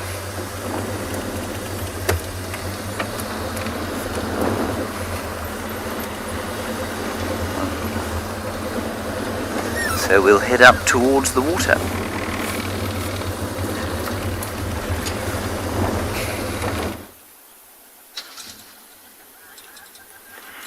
So we've followed these lionesses, and they've actually managed to, well, I mean, they cornered some buffalo bulls, but the buffalo bulls seem to have moved off now. They're not particularly phased. I mean, you can just see them in the distance now. They actually did come across the buffaloes, and the buffaloes sort of looked at them and then were not phased at all, just walked towards the lions, and the lions had to give them some space. It's interesting. You know, these lions have got full bellies. It's unusual to think that they would actually even consider hunting some buffalo. And I don't think they're seriously considering it. I think it's more just instinct telling them that it's an animal, something they could hunt. Listen for a moment. I feel like one of them is contact calling. Yes, very low call. Just listen.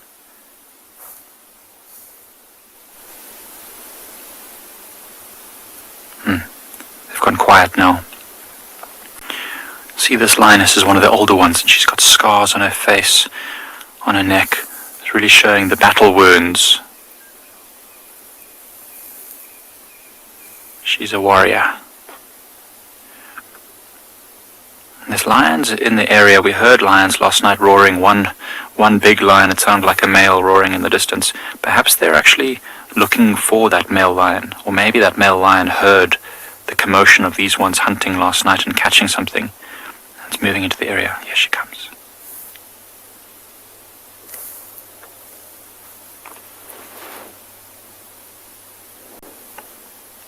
I don't know if this is one of the old lionesses. This actually might be Lagatha. It's hard to tell the size of a lion when they're not next to each other, but this one's got dark marks on its neck, just like Lagatha had. I can't tell. No, I don't think so. The ears look too torn. Yeah, no.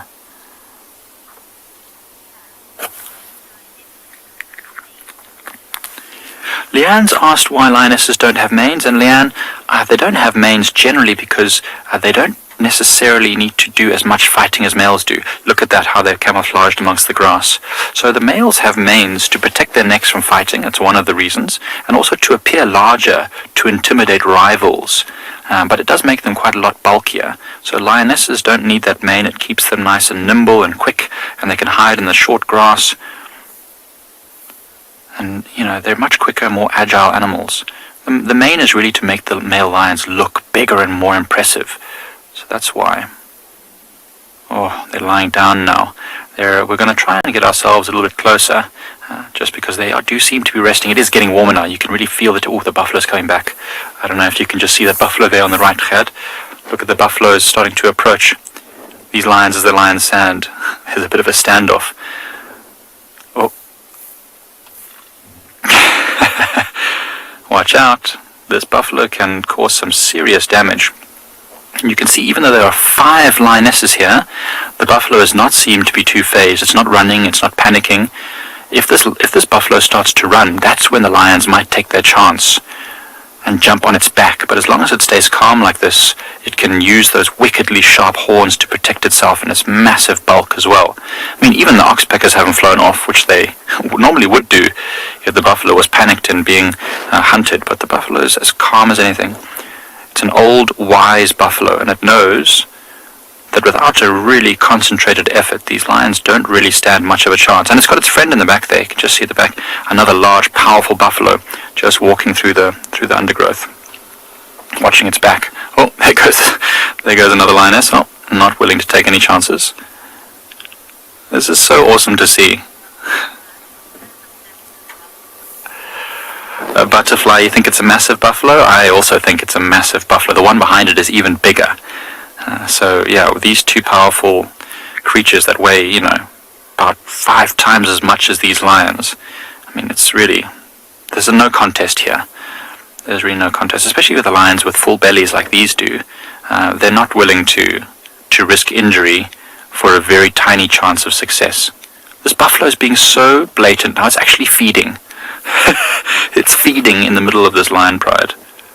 That's how confident it is that it is safe from these lions.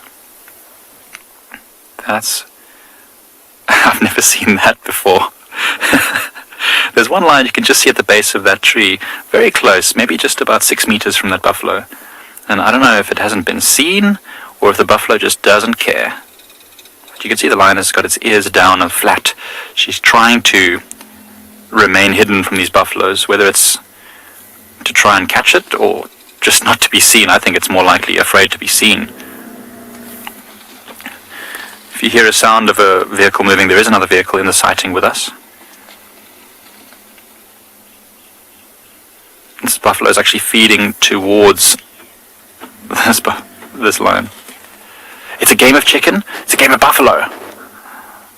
GM, this is a game of chicken that I think only one animal is likely to win. See, there goes another lion. That's a smaller lion. out of there, not willing to take even a single chance. The buffalo, you can see it's used its horns before. The horns are shining and they've actually got a little bit of red on them. That's red from the bark of it. Oh, comes running in the other buffalo. That buffalo is even bigger than this first one, the closer one. The lions don't know what to do. Sometimes it's just practice for the lions, you know, or as I said before, instinct. They can't help but just follow and surround and move. But they're not even really looking anymore, the lions. They're moving around these buffaloes. I think they're losing interest in the standoff. I think they're going to end up moving off. Look at that buffalo. You can see the light shining off of its incredible muscles. That neck is so thick.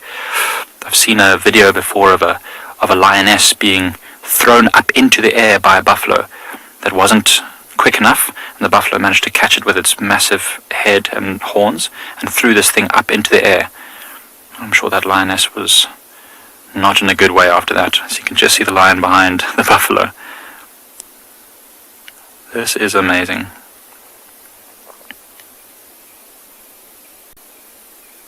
Yeah. Cutting the losses, deciding, you know what, you win this round, but the war continues. Buffaloes and lions are often considered eternal enemies. Amazing.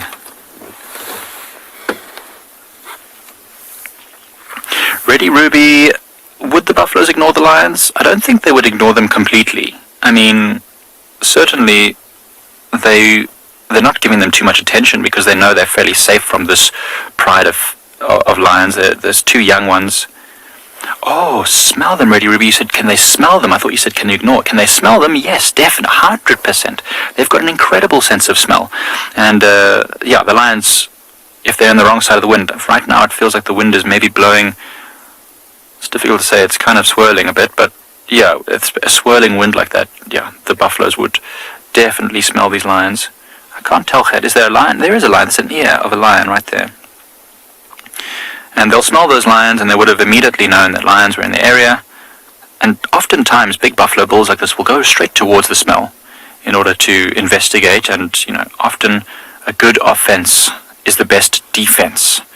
And that's what these buffaloes have opted for. They've gone straight to the lions, back to back with each other, and they have not let the lions get even a little bit of a sniff in there. If you were walking through this area, you wouldn't even see that lion. A buffalo is a massive thing, but the lion you wouldn't even see. Just see the tuft of an ear. It's actually the only lioness that we've seen yet that hasn't been pushed off by the buffaloes. It's just sat there calmly. It also knows that unless it causes trouble, the buffaloes probably won't do anything to it. So interesting to watch behavior like this. This is one of my favorite things to do, just to sit and watch animals do their thing. And what's great is to see that they're paying us no attention. Neither the buffalo nor the lions have really even looked towards us. They're just doing their thing. She gets up. What's she going to do? What are you thinking, lion? Play a bit more or follow the rest of the pride? What's your plan? Man, but even this lion has a powerful neck. You can see those muscles, thick neck, the shoulders, the back legs. Oh, but look at it. Oh no, it's not. I thought it was going to start stalking towards that buffalo again. It knows better than that.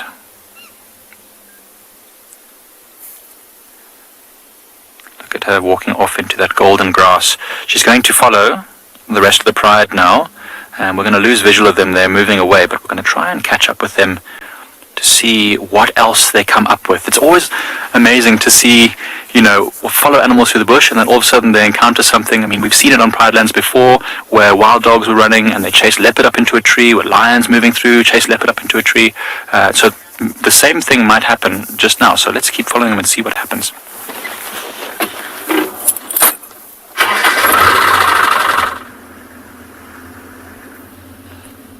And we were finally able to find this one male again, not far ahead of him. We can't see the rest now, but the rest of the pride is here as well. So he's stuck up with them. And it looks like nature is called. Just he's busy relieving himself. I guess all the walking this morning made the bowls move. I'm sure the others aren't far from there. They must be somewhere behind those trees over there.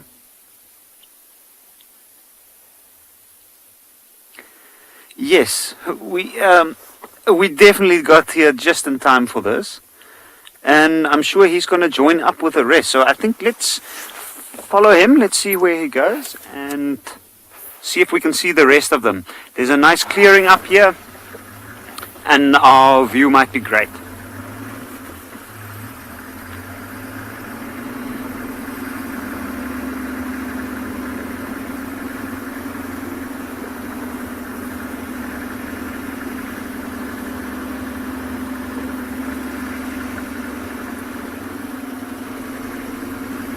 Now it looks like the others might also still be moving as we're moving. So, and they move quite quickly. So we're gonna try and catch up with them again, myself and Owen.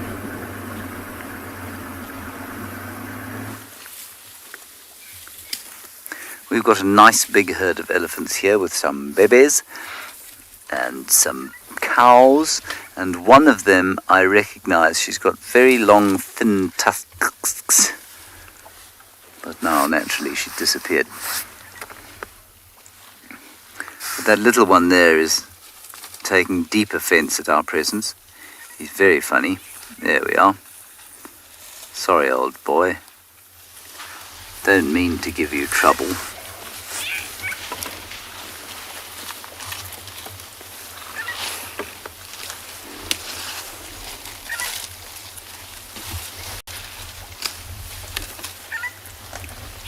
Hello, Greybeard.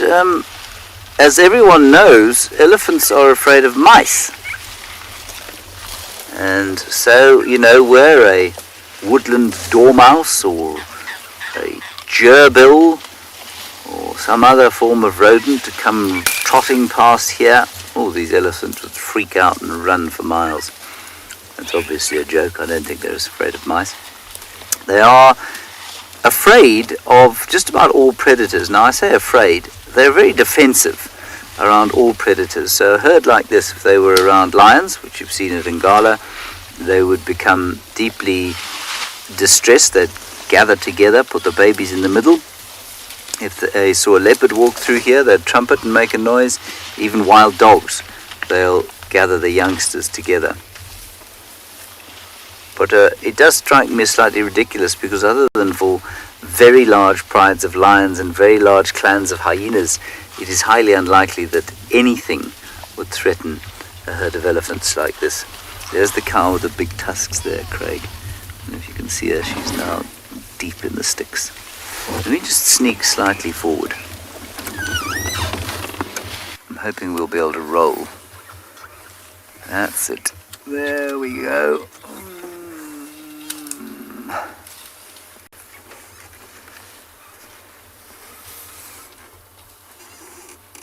There we go.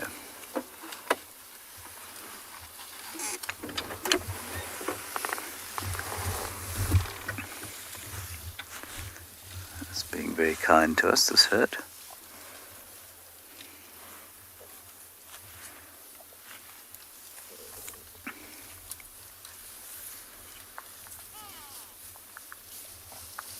Very peaceful, feeding along. And they'll end up at that waterhole. I'm pretty sure that's the general direction in which they're heading.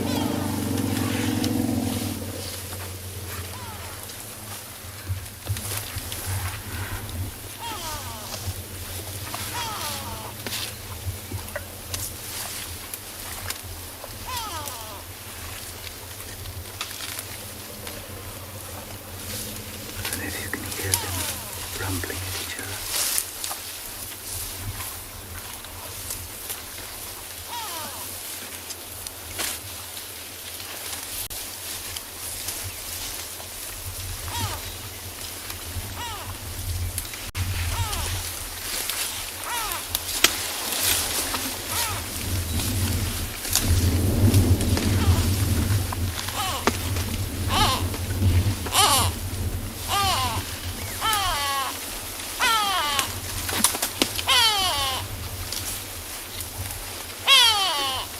go-away bird is ruining the sound of the elephant slightly. It's quite cute. He's sitting up on this dead tree, which I think is going to mask him.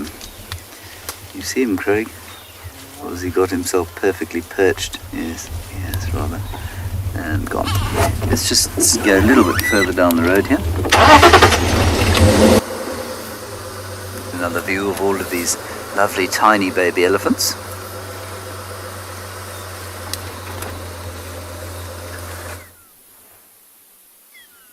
What a sight. And I'm sure the last sight you would have wanted to see when you were a cow farmer in these parts about 100 years ago. The whole pride walking across a clearing. You can see in the distance the two males have caught up, and then some of the younger ones up ahead.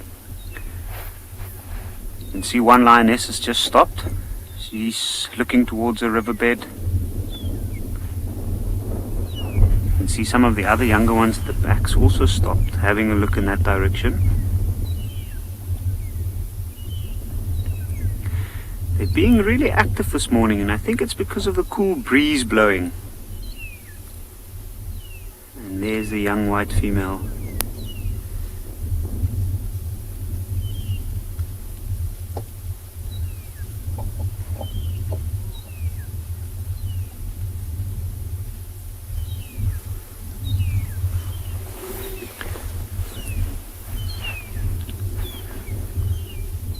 And the two males at the back.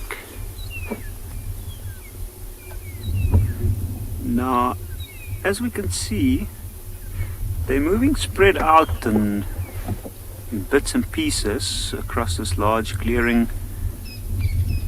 Any prey animal that might be nearby now would see them quite clearly, but they don't seem too bothered at this point. I think they are moving with intent, and they're actually moving directly back along the same route they did towards the position they were at last night.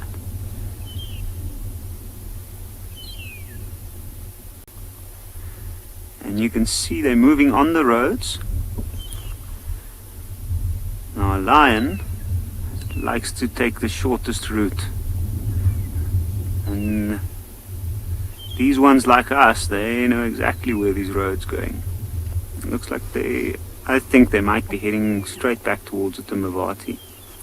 But it's almost, I can't help but wonder, it's almost like they went to go fetch the female with the young cubs. She was separated from the pride the last couple of days, and we're not sure where she kept them. And then this male, he was the one that was with them last night. Rachel, yes. The male lions with a dark mane like this one in front of us, they are handsome, at least to the lionesses. It is interesting with these two though. The one in front is a little bit lighter, his mane, but he's the one we see more regularly with the pride. Where this one at the back, he is the physically larger male and the physically darker maned one as well, which is generally believed to be the more attractive to the lionesses.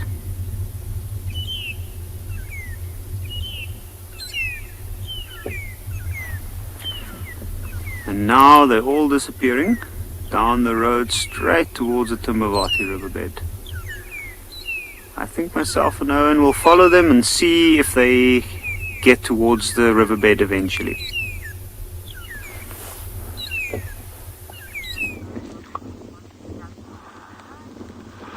It sounds like our colleagues are getting more things than we are this morning. It is which I'm very, very pleased about.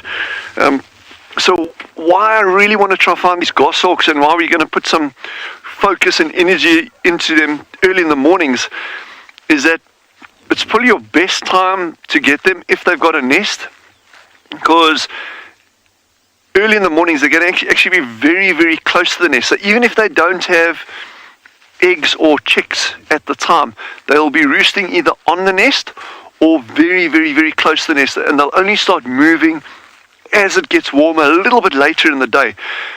So we've obviously got a really big area to cover here, but that's just why I wanted to just amble slowly along, stop and look, stop and look, stop and look. It's the best way of finding them, and unfortunately there are no shortcuts to these kind of things. But if we can get them, it is going to be awesome stuff. And it might be a little bit gruesome going forward, but we'll like warn people, because the thing is, if you find a nest and you got that female sitting on it, they'll be bringing food items, prey items back to the chicks, and then you're going to get some insane stuff.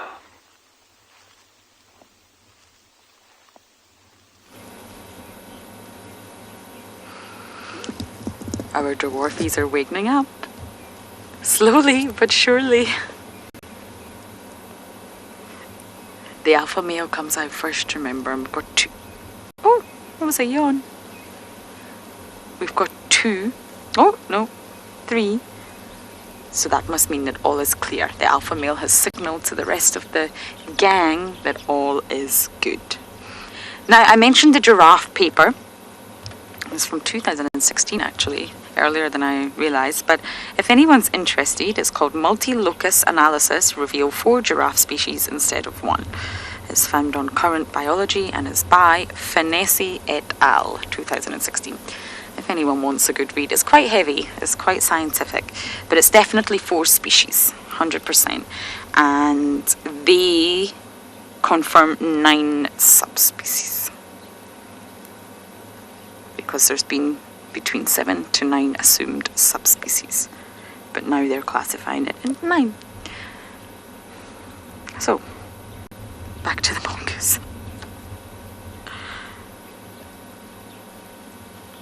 They are the perfect size for many predators out here, dwarf mongoose, aerial predators and ground-dwelling predators.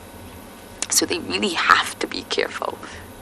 If dwarf mongoose didn't have the rest of the business, or the gang, they probably wouldn't have such a high survival rate.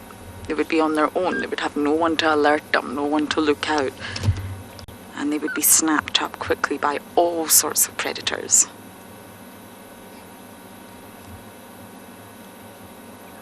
And that's why they really do rely on one another for their survival.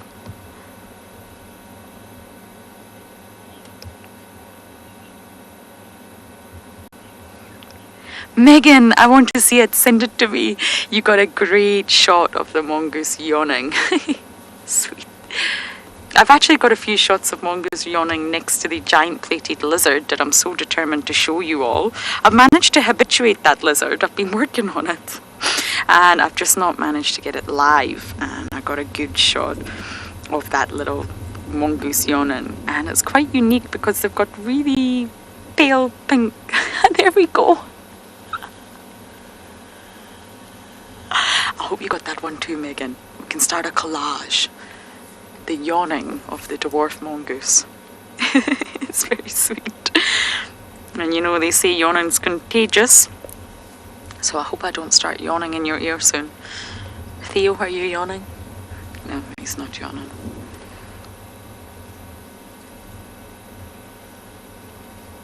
Yawning in chimpanzees is very contagious, and they bring it down to empathy.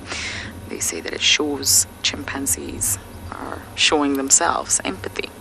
It's quite a fascinating study. But I know when I see someone yawn, it just reminds me how tired I am. Look at them watching us. They're looking all around, listening all around. If you think about it, a predator, be it a bird of prey or even a leopard, could be sitting on top of that mound very silently, waiting for the first little mongoose to come out and snap it up. And that's why the alpha male does the first round of checks. The bravest of them all. He comes out and he doesn't just check the ground. He checks the air. He checks all around the mound before signaling to everyone else that it's okay to come out. And he scent marks them all as well, so that everyone is rest assured that they're all from the same little gang and there's no intruders. All sorts of threats and considerations if you're a dwarf mongoose. So I'm just going to sit and watch these little guys yawn some more before bumbling on to find something else. We've got about 30 elephants around us, but they've all disappeared now down into this drainage line, and the reason they've done that is that this big bull who is hanging around the herd has created a bit of consternation. They don't like him very much, and that's because he is a threat. He's a very large fellow. He can be intimidating to the youngsters, and well, he's after one of the ladies, clearly.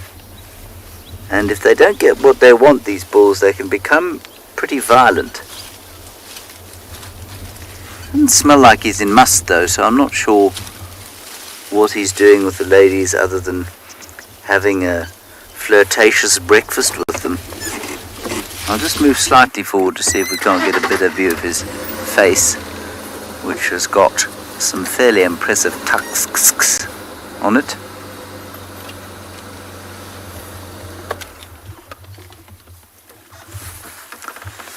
Pranav, yes, season and weather definitely affects the behavior of animals. I don't think we understand the extent to which it affects their behavior. I also think that sometimes we attribute their behavior to aspects of the weather without really knowing whether it's true or not. But yeah, in general, the windier and rainier it is, the more animals will head for the thick bush. That goes for just about all animals, and in the case of elephants like this, you can see that they have no hair on them, and that's because it's difficult for them to lose heat.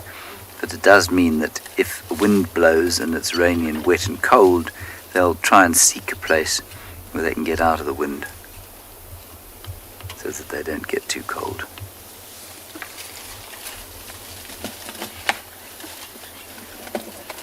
So he's got quite an impressive set of tusks, that fellow. I've put him at aged, let's say 35-ish. He does a bit more. I think the tip of his tusk's actually broken off. But it's quite sharp when he turns. There, you can see. So it's not so much flat as it's cracked off, except that both of them look the same. So I don't know, maybe it's just unusually shaped tusks. They've definitely been worn to quite a nasty looking point. It would have no problem penetrating the shell of the Land Rover.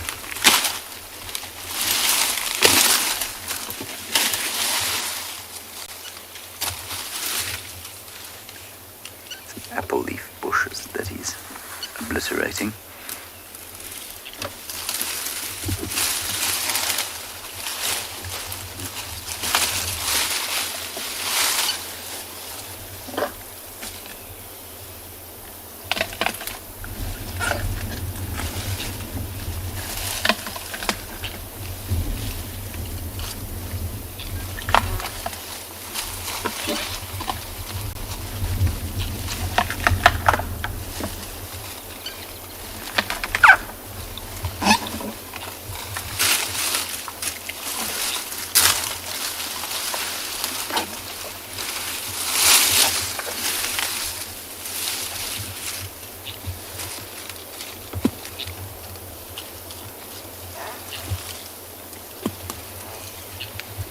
Sound is one you listen out for when you're on foot, not the crunching so much, because if an elephant's heard you coming, they'll stop feeding, but often someone in the herd will drop a dung ball onto the ground, so you'll be walking through knowing that there are elephants around somewhere and you'll hear, and then you know you're close by.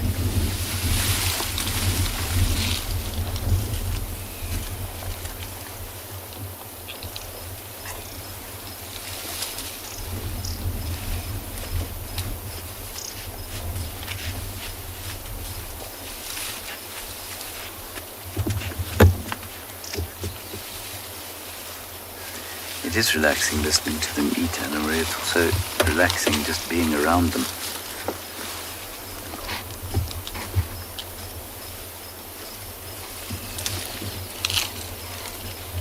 Well, most of the time. I mean, if they're chasing you down the road, it's not very relaxing. This chap's not doing that.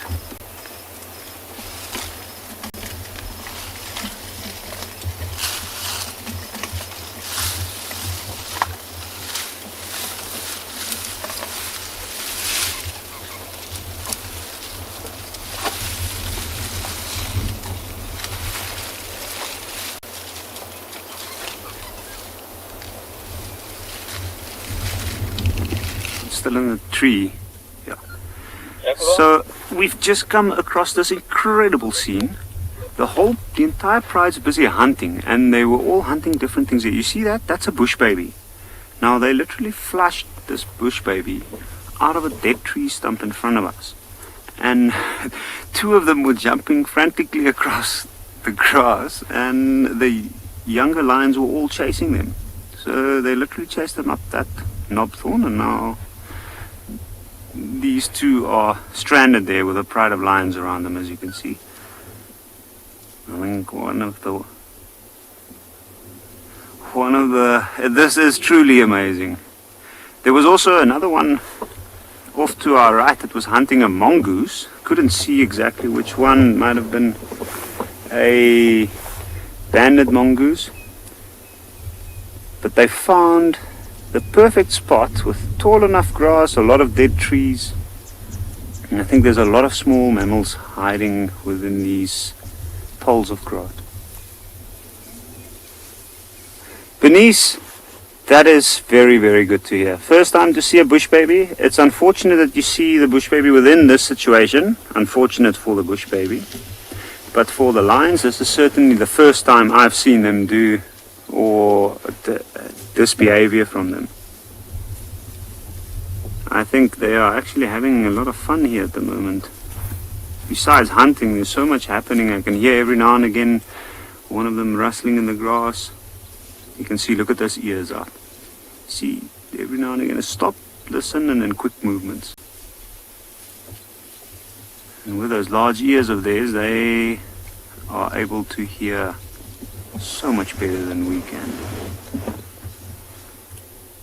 They initially turned off the road to come into this area. There was I'm not sure what it was. It looked like a large antelope, which drew their attention, and then I think the younger one spooked it off, so the attempt has failed. But now they've come across this stands of knobthorn. Lynette, bush babies are nocturnal, and that's why they were unfortunate to be flushed by these lions. Normally they wouldn't be active at this point. They will find a nice secluded spot where they'll sit and rest up during the day. I think they were just unfortunate that the Birmingham Pride made their way past that spot. You can see all of them are moving around in different directions. I think they're going to regroup at this stage. And they're probably going to continue with more serious things of looking for a large prey item on their way down to the riverbed. I'm still thinking that they're going to move down towards the Timbavati. And the spot coming up ahead is quite a tricky spot. Ooh, I can see one or two laying down.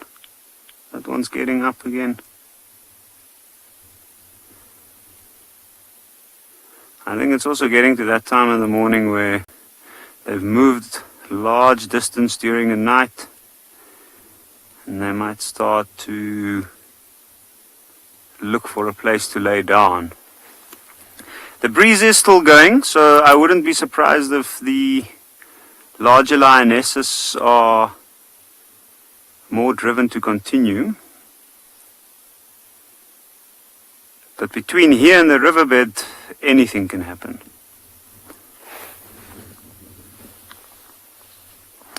And looks like they're all moving in that direction now.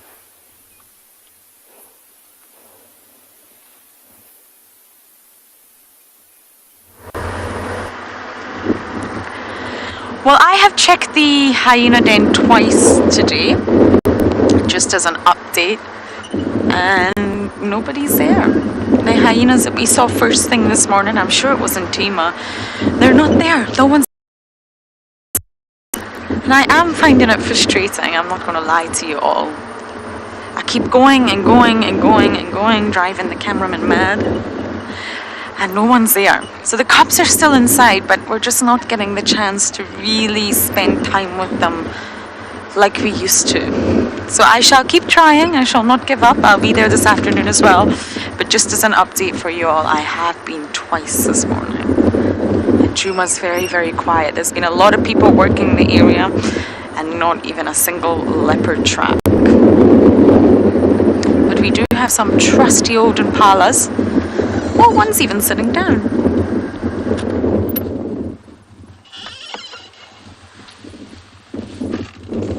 Many of you are dying to know how Corky is. We saw her just 2 nights ago. We had a lovely sighting with Corky and her little one. So I think that Corky is very well. And it's Ribbon that I've not seen in a few days, and it's Ribbon's little one that I want to check on. And sadly, we're just not getting the chance. I don't think they have moved. I think there's just a lot of activity elsewhere, and they're waiting on food. Winter can generally be harsh, so hyenas know that they need to stock up on all the delicious yumminess. So I've checked all the other corners of the reserve. I'm now heading west.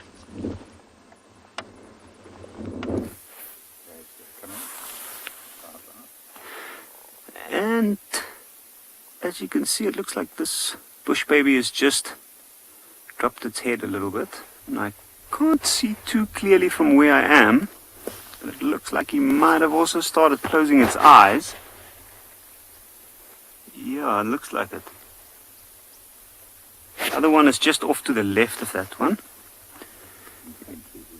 And you can see both of these look like they were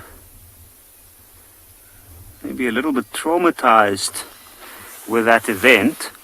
Now, I don't know if that has ever happened to them. Like, that's impossible to know. I certainly know that I have never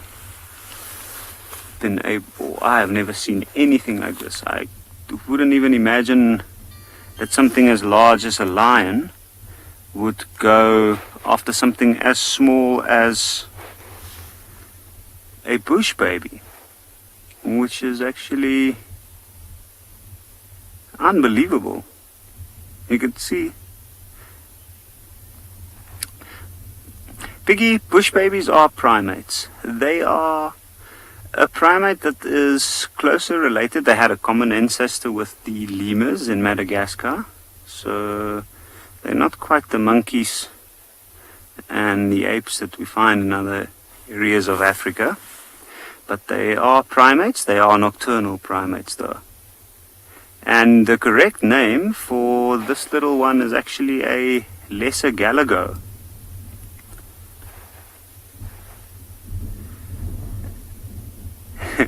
It looks like they've turned back, even though it's not the greatest spot. But you can see a little bit of movement on the left-hand side. But I think they found the spot to rest up. It's almost like that took so much energy getting away from the lions and trying to, well, literally stay alive, that even though they found that bare tree, they might actually settle there for a while until they know that the danger is completely over. But highly unusual for sure. Seeing 2 of them in daylight is these they certainly are cute for sure. If there's no other way to describe them, I guess they might be one of the best animals to fit with that label. You can see the one off on the right looks like its tail is a little bit cool. It almost looks like it might be grabbing on. I can see the ears moving. Butterfly, that's a good question. Exactly in terms of a formula or to put a distance to it, it's very difficult to say. I have seen a bush baby before clear one of our roads from the one side to the other side in one jump.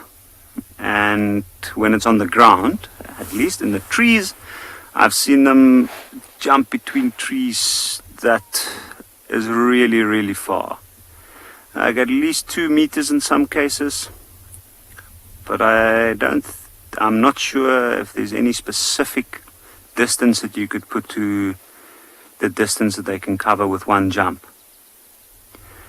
I do know that once they get onto the ground, then they kind of hop on their hind legs, exactly like a lemur would move. They certainly, so I don't know, Owen, if maybe you zone out a little, no, have a look a little bit more. There's a tree off to the right of the tree that the bush babies are in, the one with the large green leaves. Now, from the base of that tree, the one leaped all the way up to the position where it is in now. The one on the right, or maybe a little bit lower towards that nuke. So I'm not sure exactly how high that is, but it looks like it might be at least 1.8 meters. And they've got incredibly strong back legs. And as you can... Lynette, I have not seen the sightings on the other reserves, but this is certainly an incredible sighting. And I'm glad to hear that you're enjoying it.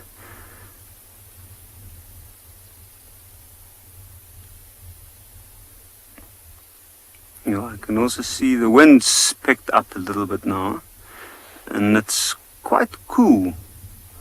So these two bush babies, from wherever they were, they're sitting up high right in that wind at the moment. I'm sure once they feel the coast is clear, they're going to come down and they might move back towards a safe spot.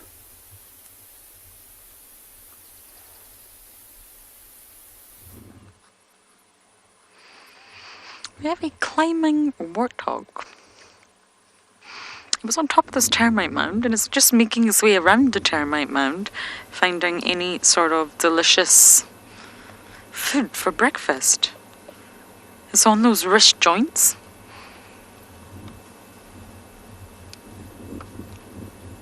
Look at it. Someone's a hungry Horus.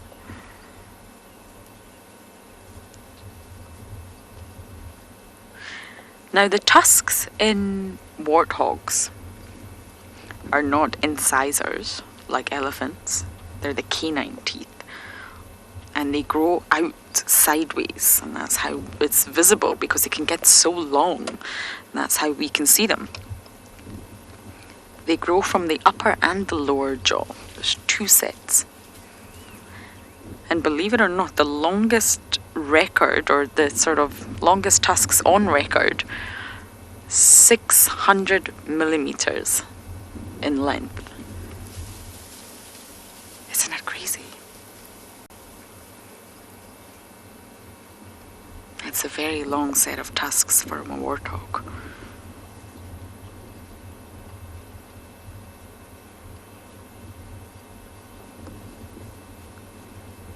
And it's always the lower tusks that you can't actually really see that you have to watch. Oh, hello, Impala. That you have to watch out for in warthogs.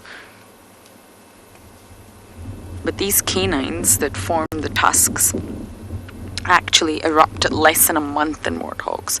So when you see these tiny little wart piglets running around, their canines have already started to erupt from the jaw. It's a warthog's main form of defense, so it's very, very important that these young ones also develop the tusks as quickly as possible.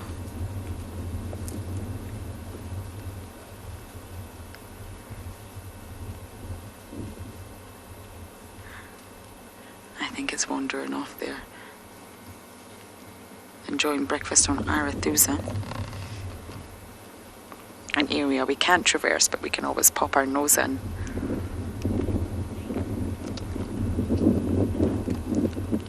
Didn't catch that name, but yes, it's got a very long mane, or the hair on its back, very long. Liz, Liza? Oh, that's your name. I think I'm getting that wrong, but yes, it does. I can't actually see if it's male or female from here. I normally can look at the facial warts or the genitals, but from where? Ah, yes, it's a male. How did I miss that? Sorry, everyone. Just needed a closer look there. It's definitely a male. Hence the long mane as well. Males, tend to have a little bit of a longer mane than females do.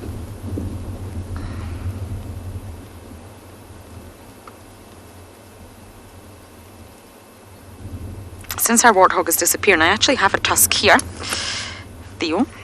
Now this is a very old tusk that, well, used to live in the tent as well. And you can see how big it is actually. This is my hand next to it.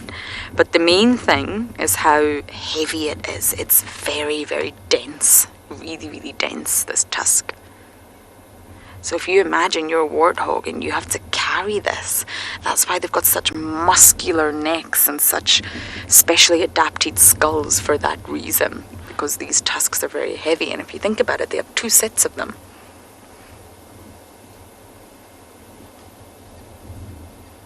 And normally it's much sharper at the end. But of course, due to wear and tear, this is a very old tusk. It's slightly blunt, but they are really sharp. I carry all sorts of delights in the vehicle with me, but yes, it's very, very heavy. And if you think about it next to myself,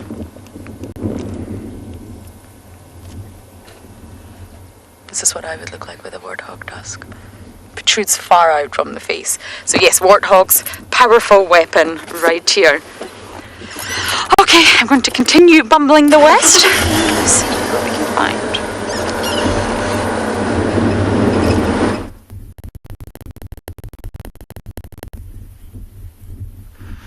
Some fantastic news. We've just managed to get reports about 5 minutes ago of the 2 mountain lionesses and their 5 youngsters, and they weren't too far away from us. And here they are, everyone. How fantastic. So you'll see that the 2 mothers in the front, so the oldest female, that's the closest to us, the younger of the 2 adult females to the right, and then right in the back is the 5 youngsters, tucked away nicely into the grass there. So you might notice that everyone has their head. You might see the females and the cubs busy panting quite heavily, or at least the younger female, not so much the older female, but on the little cubs in the back there. So they have been feeding on an Ngala, a big Ngala bull, for the last 2 days, and it seems that they've left that area, and it's very typical for lionesses after they've made a kill to get as far away from the kill as possible once they finish feeding, because they know how vulnerable the youngsters are to being killed by other predators. And they'll be a little bit more edgy today, those youngsters, just like the zebra, wildebeest and impala that we saw earlier, and we were talking about how the wind would make them a little bit nervous. The exact same things with these cubs, with it being very, very windy. They're having smells from all over, and they can't hear as well. And I'm not sure why they're lying away from their 2 mothers. So the area where we are at the moment is the area where we've just come from, and they are heading, or they were heading, in an easterly direction, which is the direction in where the cubs are at the moment. So I don't know if they were just walking up ahead and then the 2 females decided to lie down. From them eating yesterday, they will probably be internally overheating, and so they are quite hot, and that's why they're panting. And this is the first area where they would have walked, where there's a nice raised area, and by being up on this raised ground here, they're getting the wind, which will cool them down, and also a great vantage point. Now, big male Ngala would have gone down very well for these 2 females and the 5 youngsters. Let's have a look how full this female's belly is. Oh, not extremely full. You'll see. So the older female has a slightly fuller belly than the younger female, and that's because she's the more dominant of the 2. So she would have been able to feed on probably more of the carcass and when it got towards the end of the Ngala, she would have flat cut. You are right, they are fairly muscular. I think the Phinda lions are just very fortunate that they have a very good diet. They don't struggle to hunt here, whereas some prides maybe only make 1 or 2 kills a week. Our prides of lions are renowned to making 2, sometimes even 3 kills a week. There's lots of Ngala, Impala, warthogs, so they've got a very, very good high protein diet, and that's all going to help them with their muscular physique. A little bit of a rest. They've been walking for a bit this morning, and so it just took about 5-10 minutes to gain their breath. Moondust, I'm not actually 100% sure of if it is 5 male cubs. So it is the Bayala pride that has all the 5 young males. So I know the guys have been trying to figure out exactly the makeup of the cubs, and we do think it's about 4 females and 1 young male. But at this stage, it's always a little bit difficult to tell. The young male's testicles will start to grow, and that's really at this stage the only way you can tell the difference between a male and female is by seeing those testicles. You can see some of the cubs busy climbing into a fallen over tree. So at this age, they're not going to jump or climb into too tall trees, but fallen over trees they might try venture into.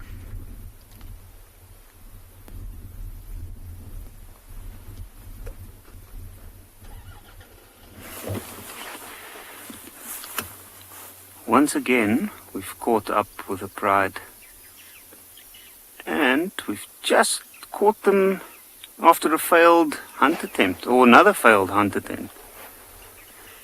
In these clearings that we are, there was a small herd of impala, and the older lionesses, they spread out. They were trying to go at it, and then one of the younger ones unfortunately spoiled the hunt once it moved into the clearing.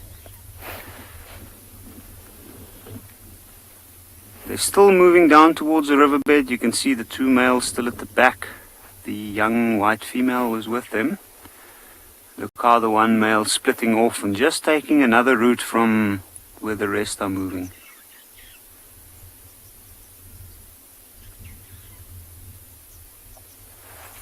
Munda, that's a good question. Is the white lion's disadvantage in terms of camouflage? You know, there is a lot of speculation about that, and there's been a lot said about that.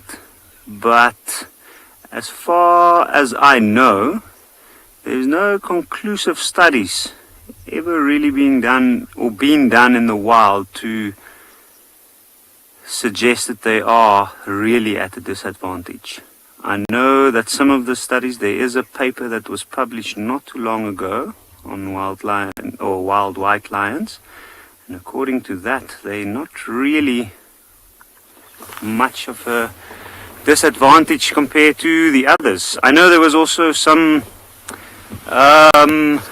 paper written on the effects it has, or their coloration has, on their hunting ability after dark, in which case, on full moon nights, in which case it was actually found that it might even favor them. We are just going to loop around back towards the road and then follow them down towards the riverbed.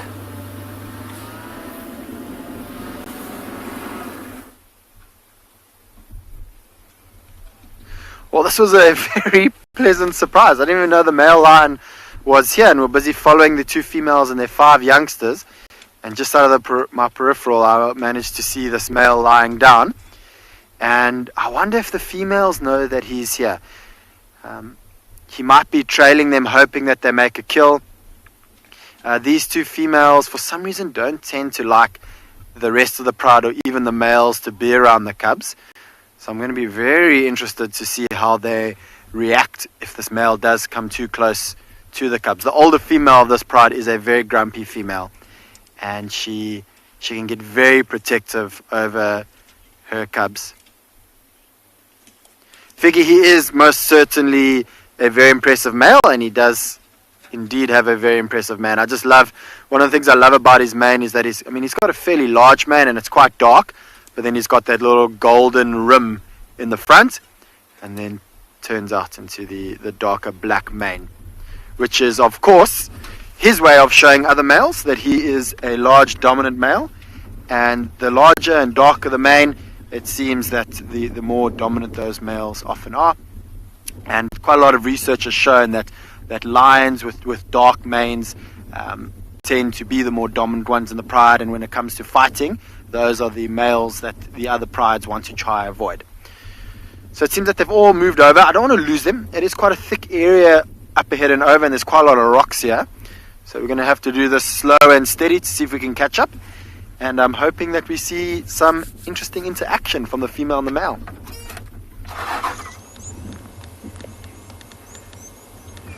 One of my favorite birds just sitting in the tree here. Theo's going to get closer for you. Can you show me? There's a blue waxbill. They shine really turquoise in the sun. It's calling.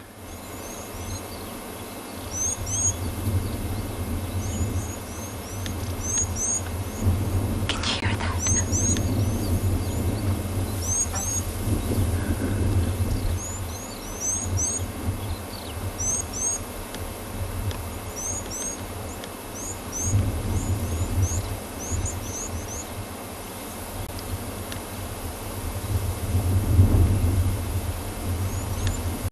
How lovely to get them calling. Very difficult birds to put on camera. This one looks like it's just woke up.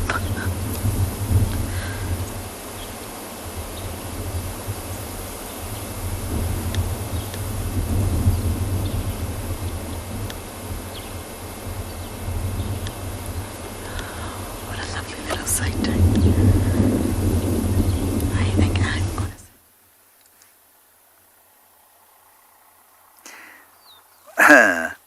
to... Naturally, there it is.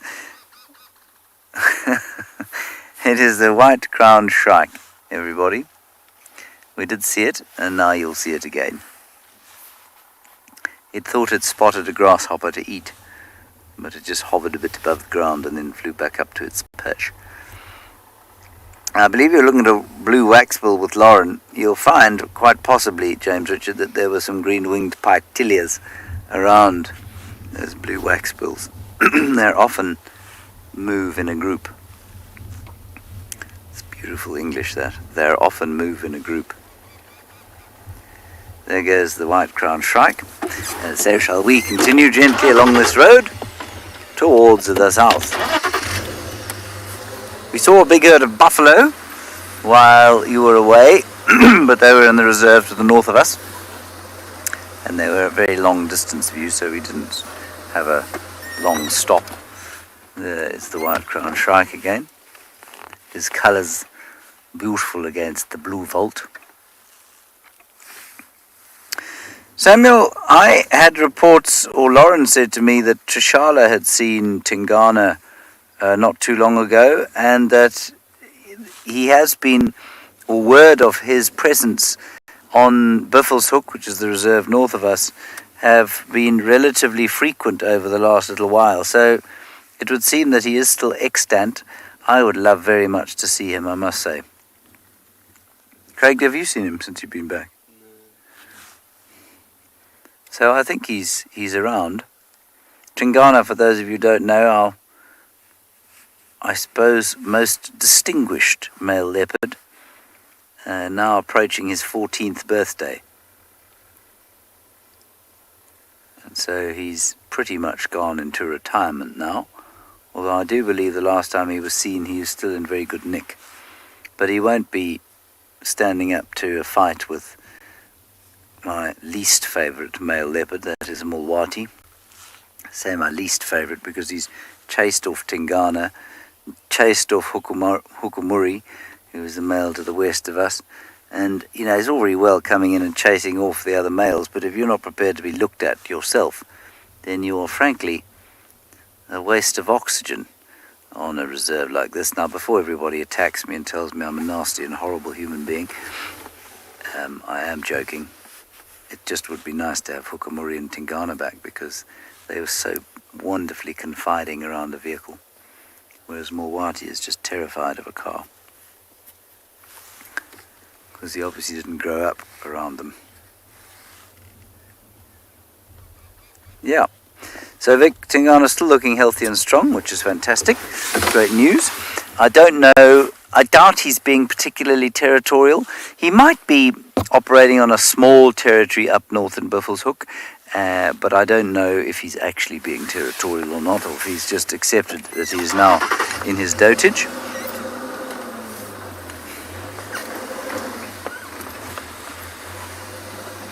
But Djuma is basically now dominated by Mulwati, the terrified male leopard. He's terrified of nothing except us. And unfortunately, as far as we're concerned, that's not good. He also never hoists his kills. So secretive is he, which means we don't even get that sort of long-range view of him feeding in a tree. So personally, I hope he doesn't hang around for too long.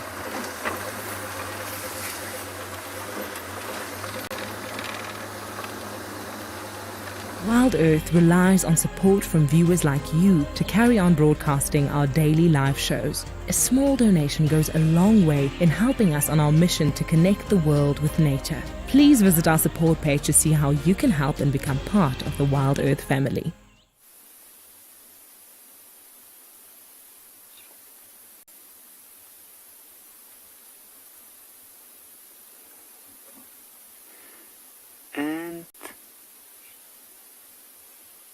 We are finally in Timbavati riverbed, and now all of the lions have settled.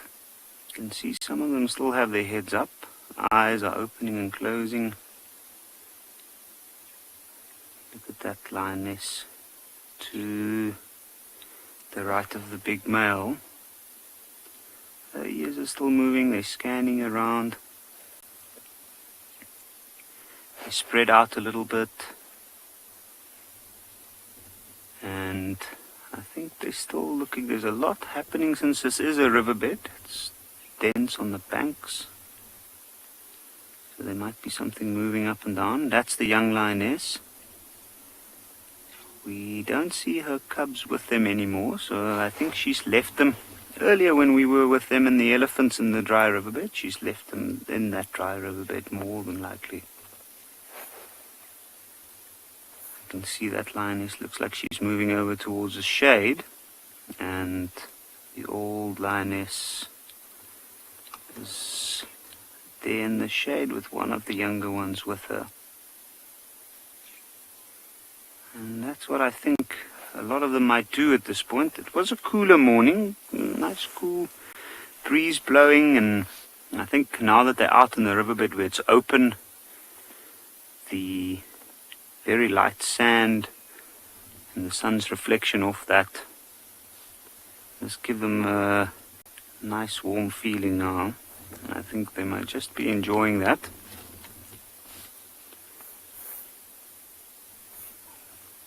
But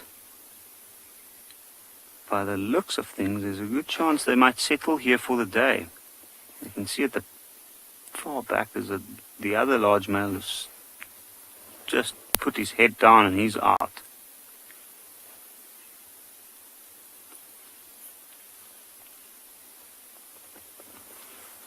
There we go.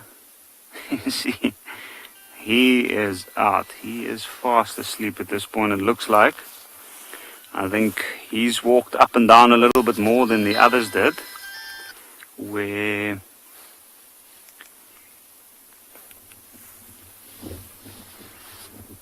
I can see slowly but surely they're all moving over towards the others in the shade, and not long from now they might all clump together on that bank.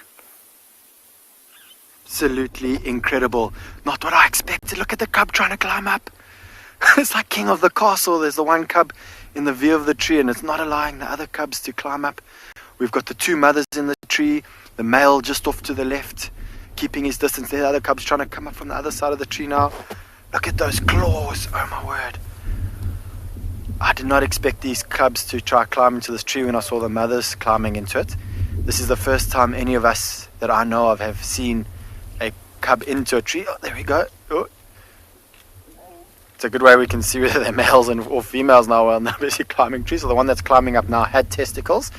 So that is at least one male. Then there's another cub off to the right that's decided that he can't climb this tree. So he's just climbing a fallen over tree. Oh, and just fallen out of the tree.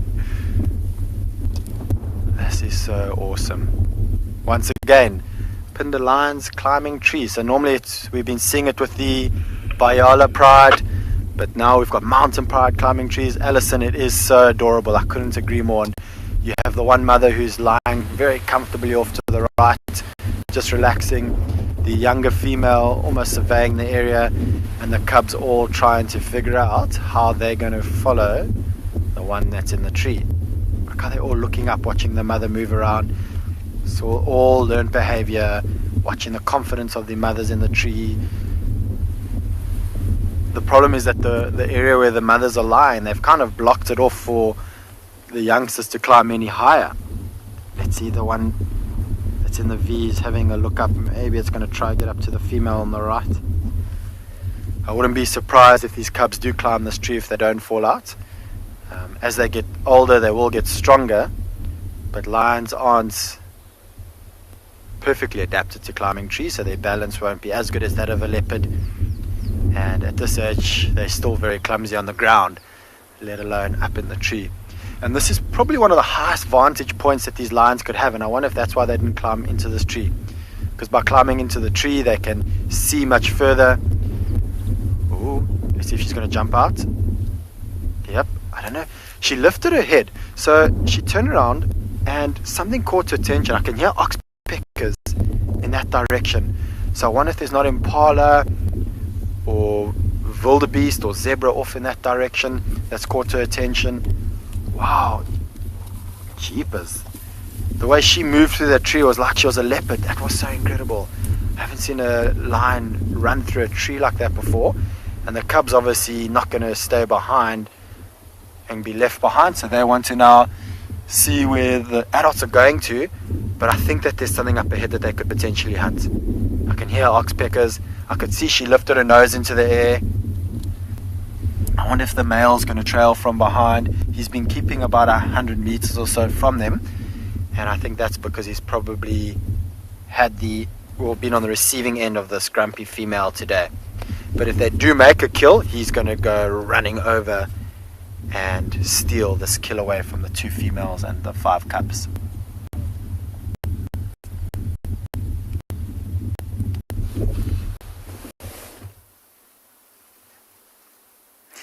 And we've just had a really nice view of a... oh, there she is. A female Coqui Franklin. Disappeared into the grass. Unfortunately, your lions took their sweet time climbing out of the tree, so we didn't get a great view for you. But Craig and I really thoroughly enjoyed our view of the female Coqui Franklin. I don't have my bird book with me right now. I left it behind, and so I cannot show you a picture of it, unfortunately. The male's got that head that looks like it's been dipped in molten gold.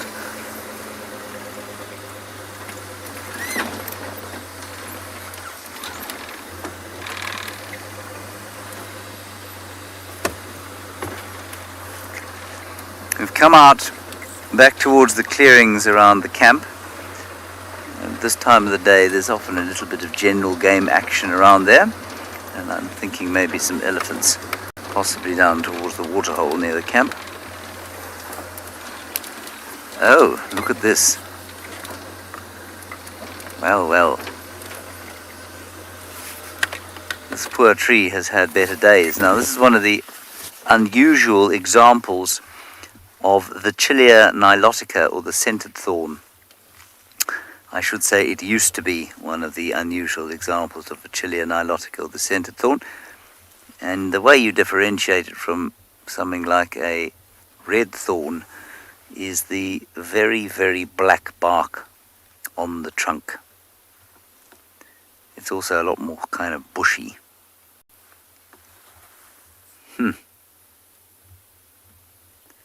That's a bit sad. Oh well. Possibly it will coppice. It might even survive. If you look at the rootstock there, it might even manage to sprout from that.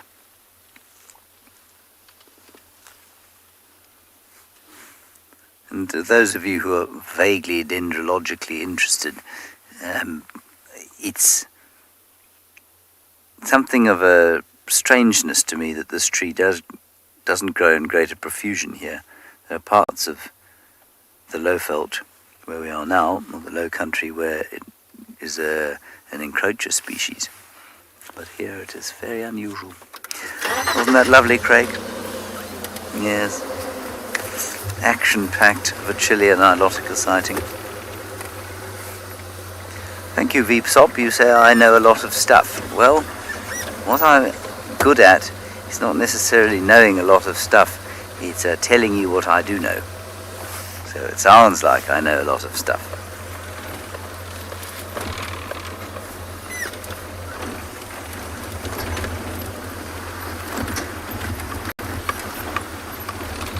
Naturally today, of course, there is not a vague hint of any general game on these clearings.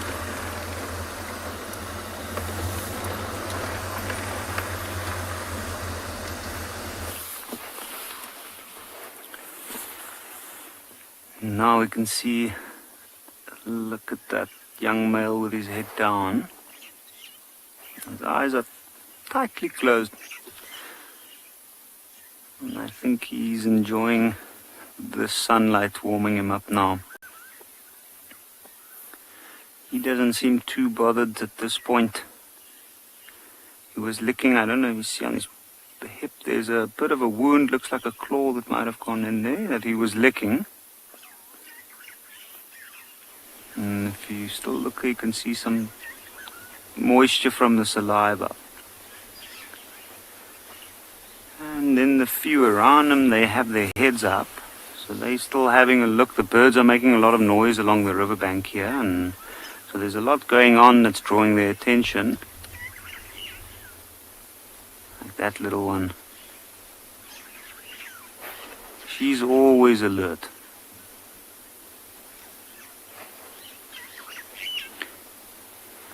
Kathy, I agree with you. I think that white male's going to be quite large.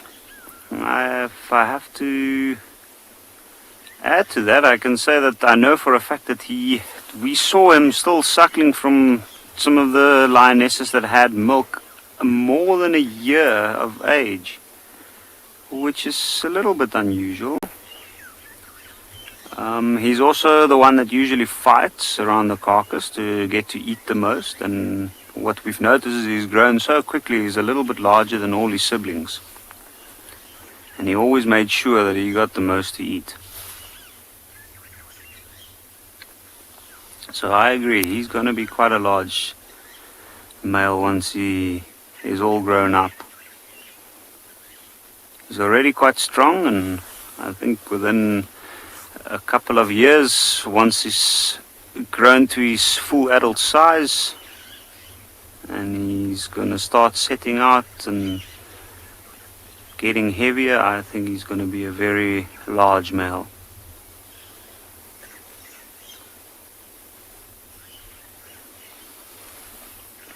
Oh, I can see the young lionesses moving over to the rest at this point, and it looks like they might just continue laying down here for now.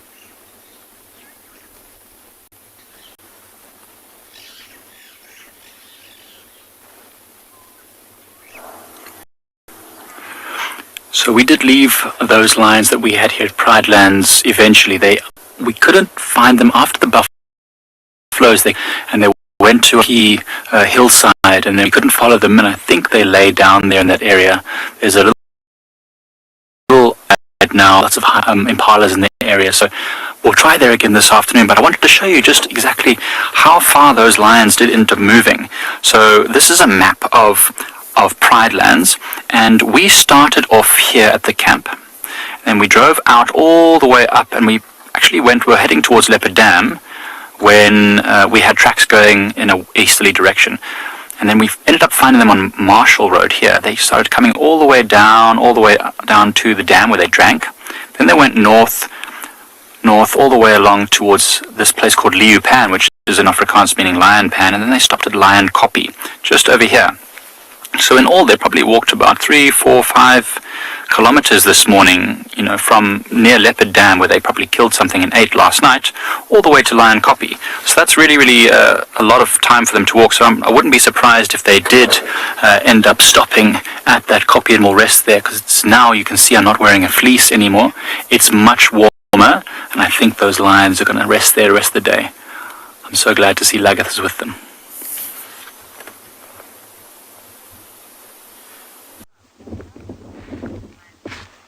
Try get that one in the front, to the left, to the left, to the left. We've just got these magnificent eland bulls. No luck on the goshawks yet. We actually had one flying in the far distance, so we're trying to relocate it. But we just popped into these, or bumped into these eland bulls here. But what I wanted to show you is this massive one that David's on now, with that huge dewlap. So that big flap of skin on the neck is called a dewlap, D-E-W, lap. And a number of species out here actually have it. You also get things like mountain zebra that have what appears to be a dewlap, but it's a little bit different to what these eland have got. But these dewlaps can actually be very important for fat storage going into the dry seasons. Very, very distinctive on the males. The females are a lot less so. But that dewlap is even blowing in the wind on this animal. How awesome is that to see? Jeez, and there's another one that's going to come out behind it. Look at that. Yow!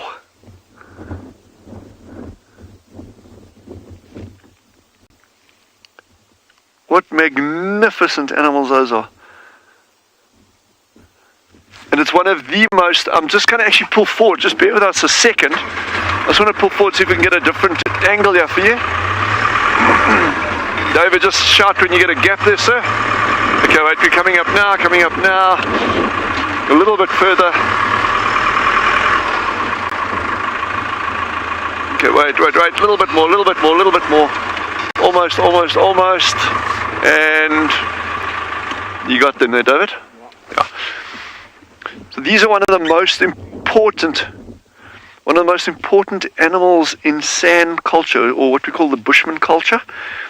And it's probably the most frequently depicted animal in their rock art. So the petroglyphs that we have on Tswalu, and in paintings, Bushman paintings in other areas.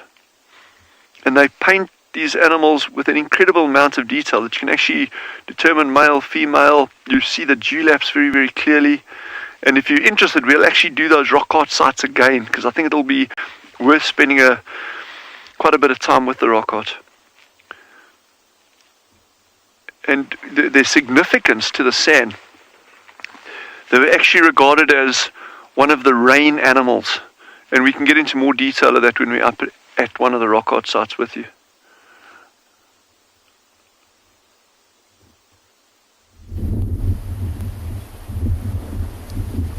This is absolutely incredible. So we were sitting with those lions in the tree. The one lioness lifted her nose and ran off into this direction, and they chased a leopard off of a warthog kill.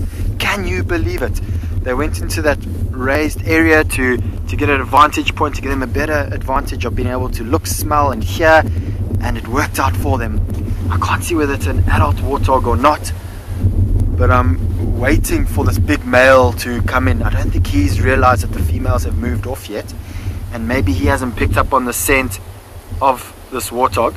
Now, maybe what happened is when the leopard caught the warthog, and the warthog would have been squealing, maybe the lioness heard that, and that's why she darted out of the tree.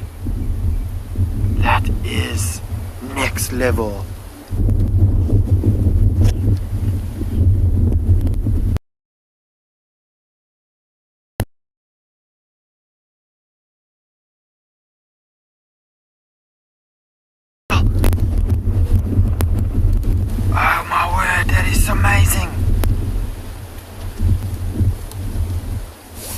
I'm trying to see whether it's a male or female leopard. It's a little bit tough to tell. The grass is quite long. It looks like a male. You can see still quite a bit of blood on his chin. So he must have just started to maybe feed on it. So if there's blood on his chin, that means that he didn't kill it and they didn't hear the squealing. We would have heard the squealing as well, I think. And so maybe just the wind changed direction. The female could hear, the female could smell the scent of the warthog, and the fact that he's got blood on his chin would let us know that he was feeding. That is incredible. I mean, we are probably 200-300 meters away from where this warthog is, so they could smell a fresh carcass. You would expect them to be able to easily smell an old rotten carcass from this distance, but a fresh carcass, yes, okay, the wind is quite strong, and it's amazing that this leopard hasn't moved off. And it is quite typical for males that they'll often hang by close by to lions. They have the confidence that they could get away if they need to, and once these lions are busy feeding on or finish feeding on the carcass and they move off, he'll come back and get the remains. That growling that you can hear is the growling from the cubs. Oh, Patty, yeah. I think, with humans we enjoy watching other people eat our food because we're providing it for everyone, but this male leopard most certainly hasn't provided this kill for these warthogs. This warthog for these lions. And he's disappeared. I'm not sure where he's gone to. He might have just lain down. And so you'll see the female's busy glancing around. She knows that, here comes the male from behind. This could get very interesting. Oh my word. So she's probably heard, there we go, they've seen the male.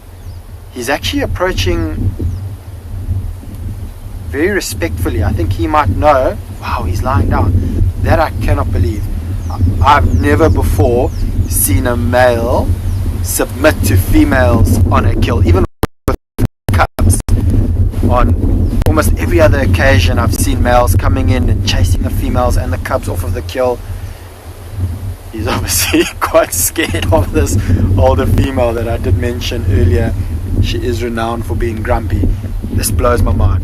I mean, not only were they able to steal this kill from a leopard, but the fact that the male has completely submitted to these two females and their cubs this is the one thing I love about nature, is that you can read so many books and all the books will tell you how males will completely dominate the pride over kills, and this is a great example of how the books aren't always correct.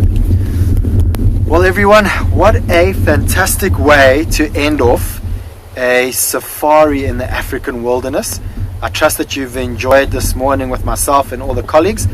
I think I'm going to sit here and enjoy what might just happen.